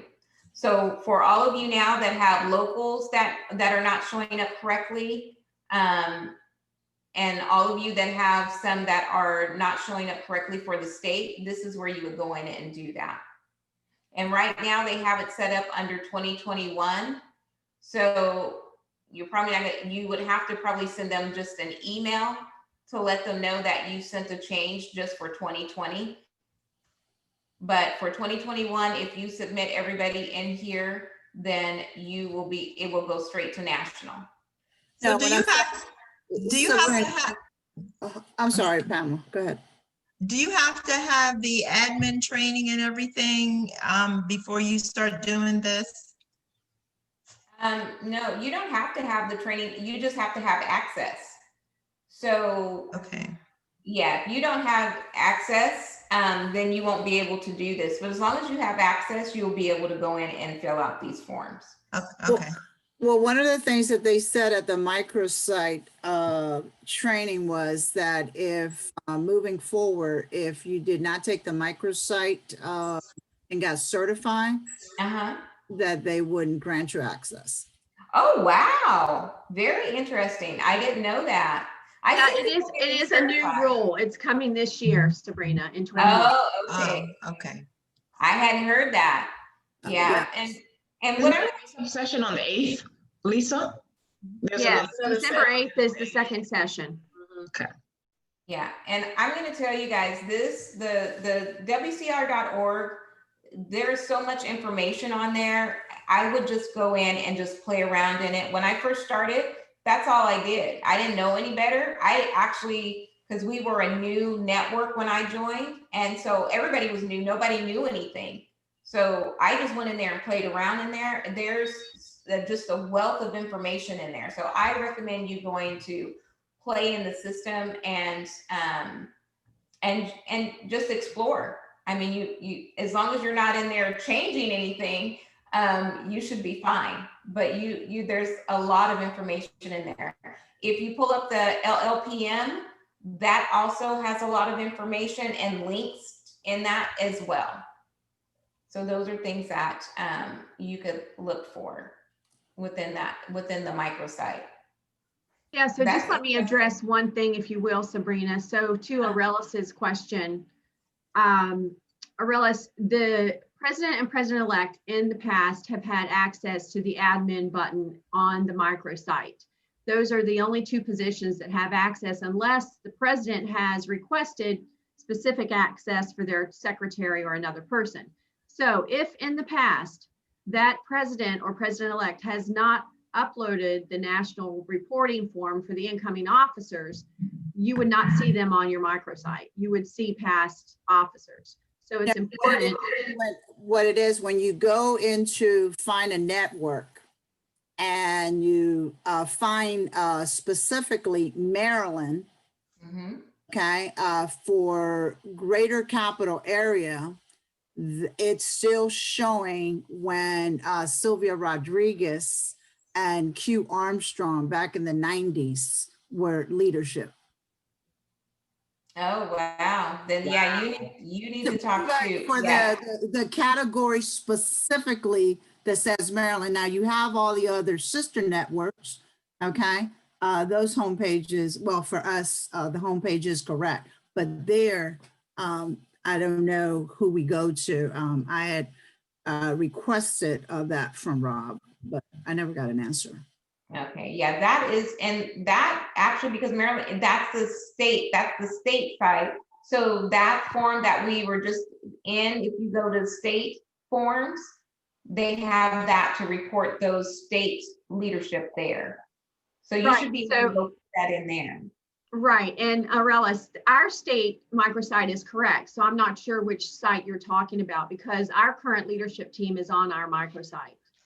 So when you log in, okay, as a regular person, you log in, you have no access. And it says up at the top where it says, find a network. Okay. And then go to Maryland, find the state Maryland and just go into Maryland by itself. You'll see it. So it has all the networks, and that information there is incorrect. That's from the 90s. Okay, then that needs to go through national. Yeah, because I'm not seeing what you're seeing, Arella, so I'll have to look at that. I'm seeing our current team when I pull it up. Okay. Yeah, now I'm going in there to see if I see it, but I'm gonna get out of there. So let me get out of there and go back to you. So let's go. Do we have a few more minutes and I can just jump in Canva really quick? Are we done? Let me see. Sorry, I was on mute. So no, that is up to the ladies that are on, the leaders that are on. I'm perfectly happy to extend your time. I'm fine. Okay. I am Okay, too. I we'll would just like go to see Canva. Good to me. Okay, so I'll be quick. I'll be quick. Let's see here. I'm here. And let's share. This is what I like to play in. So here's my Canva. This is this is the, not professional, but this is the paid version. Once you sign in, you could see I have all kinds of stuff. I play in here all the time. They have lots of templates and logos, but what I want to show you is just a couple of cool features that you can use to create your post. So one of them is, here's Instagram, Facebook. It's all, you can go in here, posters, flyers. They're all sized out for you. And there's templates that you can use. You can just, when you go in, you will pull it, it can be a blank and you can just start from scratch and do whatever you want to do in that. But there's a couple of things that you can do in here, which is really neat. Let's create a design. This is your custom dimensions that I had talked about earlier when you have different designs that you want to create. And it's on pixel. So when you're doing something for the microsite, it's 1280 by I think it was 480 or 460. Well, it won't be exact because I think it's 480. So, and then create a new design. And it is going to automatically, this is the size it's supposed to be. And then basically you just create whatever you want to create here. So we're going to use this. They have templates in here that you can use, or you can actually, this is blank, so we can build our own. I want to show you just a couple of the neat features that you can use in here. And the first, let's take an upload. You can upload all kinds of images. I have tons of images in here. And Sabrina, can you just touch on the business profile, or what is it called? The brand kit? Brand kit, yes. Yes, and so let's go to the folders. If you go to the folders, oops, this is my brand kit. I'm gonna pull that up. Oh, so this is actually my brand kit. This is everything that's actually in my brand kit. Let's go back to the home so I can show you what it looks like from there. So once you have the paid version, here's the brand kit. We're going to click on that. These are things that I use like all the time when I'm creating stuff. So I've added that to my brand kit. Here's my women's council colors. Here's my real estate colors. But let's just say, when I showed you the brand kit for Women's Council and it had those numbers, the hex colors and all of that, you can add them in here by clicking on that and putting that specific number here. And if you put that specific number, it will pull that color up. Now, if you don't have the color number, you can actually click on, I've added this in, click on this, and then see the 3 little dots, and then extract color palette, and it'll pull the colors from that logo here. So now these are the colors from that logo, and you have that in your branding kit. Let me remove this because I already have that. And you can do that with anything. And so you just add anything that you use on a regular basis in here, so that anytime you're creating a design, that these are your go-tos. So let's go back here.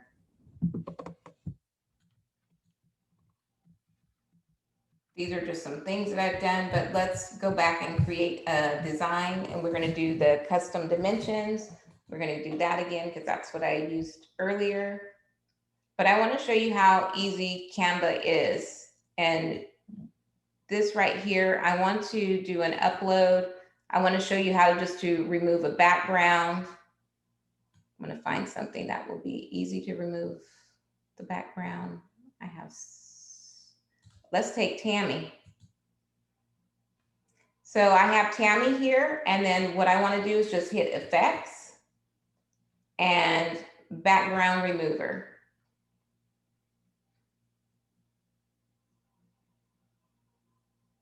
Look at that. Now we have a clean slate. I'm going to put, you can put all kinds of things. Let's do a background behind her. Let's make it pink.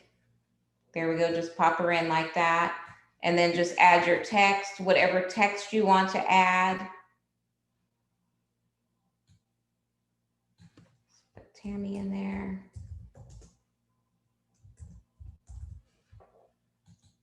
Now she's in there. And then, so this is for our event, but let's just say we want to create the same thing for Facebook or Eventbrite. You can do a resize. And we're going to make a Facebook cover, an Instagram post, and then we're going to do a 3x5.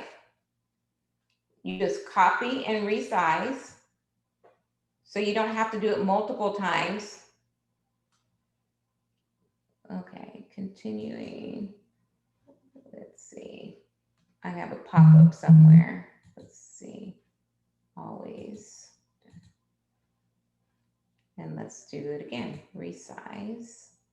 We're going to do Facebook cover, Instagram post, a 3x5. I have a bunch of them there.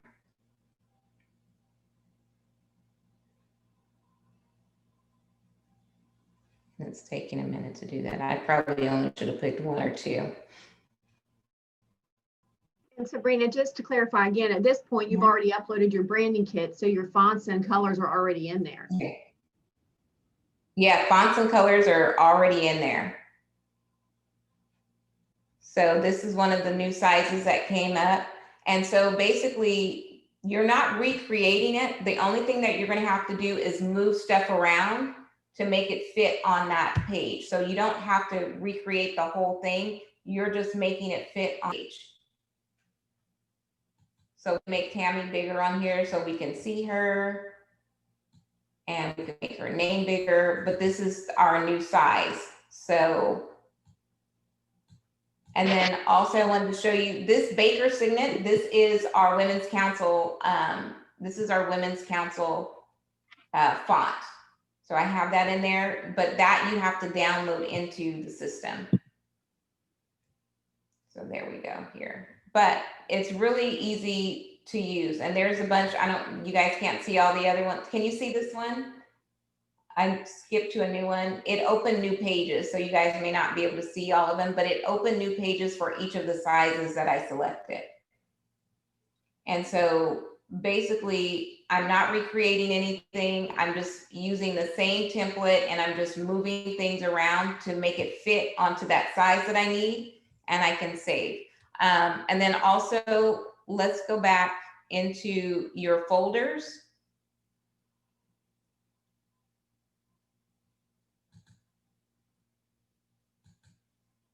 You can share information. So this is someone in my office and they've been creating things for me, and you can share with other people. This right here, add as a new page. This is something that I created and sent out to all of our networks so they could put their boards, their governing boards. And so they have this template, and the only thing they had to do was pop pictures in. So you can create these templates that you can send to other people. So it really does give you a lot of options, and then it just saves it. And then all they have to do is you have to send them the link. They do have to have Canva, but they can have the free version. And basically you send it to them and they can use the same format. So if you're responsible for multiple networks and you want them all to be consistent, you can create something and send to them. Hey, Sabrina, we like that. Can you share the template? I'm cheating. Oh, yeah. Yeah, absolutely. Absolutely. Let me, let's go back in there. And let's see. Well, I'll do this. I'll send it to Lisa and then she could send it out to whoever wants it. You got it. You got it. That's perfect. Okay. Yeah, that way. Yeah. And then, yeah, you can use that. So now all these things popped up in my, I like Tammy, but I don't want her in my whole thing. And then you can just remove anything that you don't want in the system as well. And like I said, you could do all kinds of things in here. This is mine. You could see I do a lot. This is my email signature. You can do presentations in here. If you guys are doing PowerPoint presentations, you basically go into, I want to show you this because I love how this works. Let's see, do I have a PowerPoint presentation?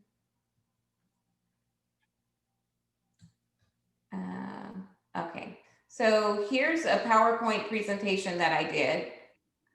You can go in here, create it in Canva, so many different more options that you can use. Build it in Canva, and then you just go here and you see this says Microsoft PowerPoint. It transfers it over to a PowerPoint for you. That's awesome. I mean, this thing, it does so much. And like I said, I'm not a tech person, so it has to be easy for me to use. So this is easy. This right now is populating and making my PowerPoint. And it's done. And I love it because if you've ever done a PowerPoint, you know that you're very limited on what they give you as far as options of you know, graphics and fonts and all of those things. So it's really nice just to have this, build it in there, and then just turn it into a PowerPoint. So that's it. But yeah, Canva is really, it's really easy. You can share, you can create templates. It gives you a lot of different options and it helps you stay consistent. And I really love the brand kit, because then you always have that at your disposal. And when I talked about share too, basically these shared with you, you can actually share this with your whole team. So they have access to this, so they can make changes and do things that you want them to do. If you have someone that's doing your events, they can create the flyers in here and share with everybody for review before they go out. So it really is really neat to play in. Oh, just so you guys know, we are doing Donnell and Anna, they are doing a presentation on Monday on Canva and Eventbrite. And Lisa, I'll send you the information you could send out to everybody, because if they want to attend that, it's going to be a real in-depth on how to use Canva and then put that into Eventbrite. Yeah, that would be awesome, because I was just talking to my leaders about wanting everyone to switch over this year. So, to create more consistency among the networks. So we could do that, get Canva started at state, and then I could create some templates for all the locals, and then they can create their own as well. But we could get it started and then get everybody switched over. I think that would look awesome. Yeah, I mean, Canva just gives you so many options to just be consistent. And it's actually for people that aren't very tech savvy, because you can create the templates and all they have to do is pop in pictures. And I think all of us can do that. So, and then even working on the microsite, it's not as scary as it seems. It's just really a couple of buttons. It's just once you get in, you'll see that it is really easy to use. So. Okay, I great. we did it from with what our network for a number of years, but I just need to upgrade it to the pro version because we were just cheap. Yeah. So, but the thing is, a lot of times we don't use stuff because it's new. We just have to have someone show us like, okay, yeah, this is great, and it makes all the difference. It makes all the difference. So yeah, and I think that the biggest, I apologize. No, I was going to say, Drew, yeah, and the biggest difference is the brand kit. If you're just a normal user, that's fine, but to get those specific colors and fonts, you have to use the brand kit, and you can only use a brand kit if you're a pro member, correct? That is correct. Yeah, because we were going in Canva and in PowerPoint and Word, and it was taking me way too long to kind of create this stuff just to pay for it. But no, I'm glad they transitioned to the pro level. Yeah, and it does make a huge difference. So I use it all the time. Like I said, I Canva, everything I do is in Canva because one, it's inexpensive, and two, it's easy to use, and then it keeps you consistent. So all the agents in my office, they actually they use it too. I send them, what templates I want them to use, and they use that. So I make sure that we stay consistent. So you can not only use it as Women's Council, but in your personal business as well. So I put a job form in there, and then I put the link to the brand assets there. That job form has my information on there, and it says, do you want to be a referral partner with me? And it asks for your information. If you fill that out, all of that comes to me. And that's how easy job form is. So that's what I wanted you guys to see too. And you could create forms and job forms. It's just something easy to use. But I will send the template to you, Lisa, for the Canva for the leadership teams. And if there's any questions that you guys have once we're offline, feel free to reach out to me. I'll be happy to answer any questions you may have. I know this was quick, kind of a down and dirty, but I would be happy to answer any questions on any of these things that we went over today. And I think that's it. I kept you guys over. I'm sorry. That's okay. Yeah, I was going to say thank you so much. That was so much. It was really good information. And it really helps us clarify a lot of the pieces on our microsites. And, like you said, bringing it all consistent with Canva. It's wonderful. Thank you so much. No, you're welcome. Thank you for having me. Thank you so much. I appreciate you. And like I said, just reach out to me if there's anything I could do. And Lisa, I will be following up with you for some links and those templates. That way you can send that out to everyone. Okay, perfect. Thank you. Thanks. All right, Have a great you, Sabrina. day, ladies. Thanks, you too. Thank you. Bye-bye. Okay, so I just wanted to thank you all for being here. I know we're starting to lose some people. We have real lives too. I get that. So I just wanted to bring back my state board that is currently here. I know Vera had to leave. She's up in New York helping her mother, and they have issues going on there, personal issues. So anyway, other than Vera, thank you all at my state board. I could not have done this without them. Thank you. And I just wanted each one of you to be able to say thank you and goodbye if you'd like. Pearl, can you start us? Hello, everybody. I would just like to say that I have truly enjoyed this week. I have gotten a lot of information, and I'm sure that we will use this going forward, and that it should help to make 2021 a better year for us. We'll be more informed, and I would just like to say thank you to all of you who have participated and stayed the course this week. Thank you, Pearl. Drew, are you still with us? Can you say hello? You're muted, Drew.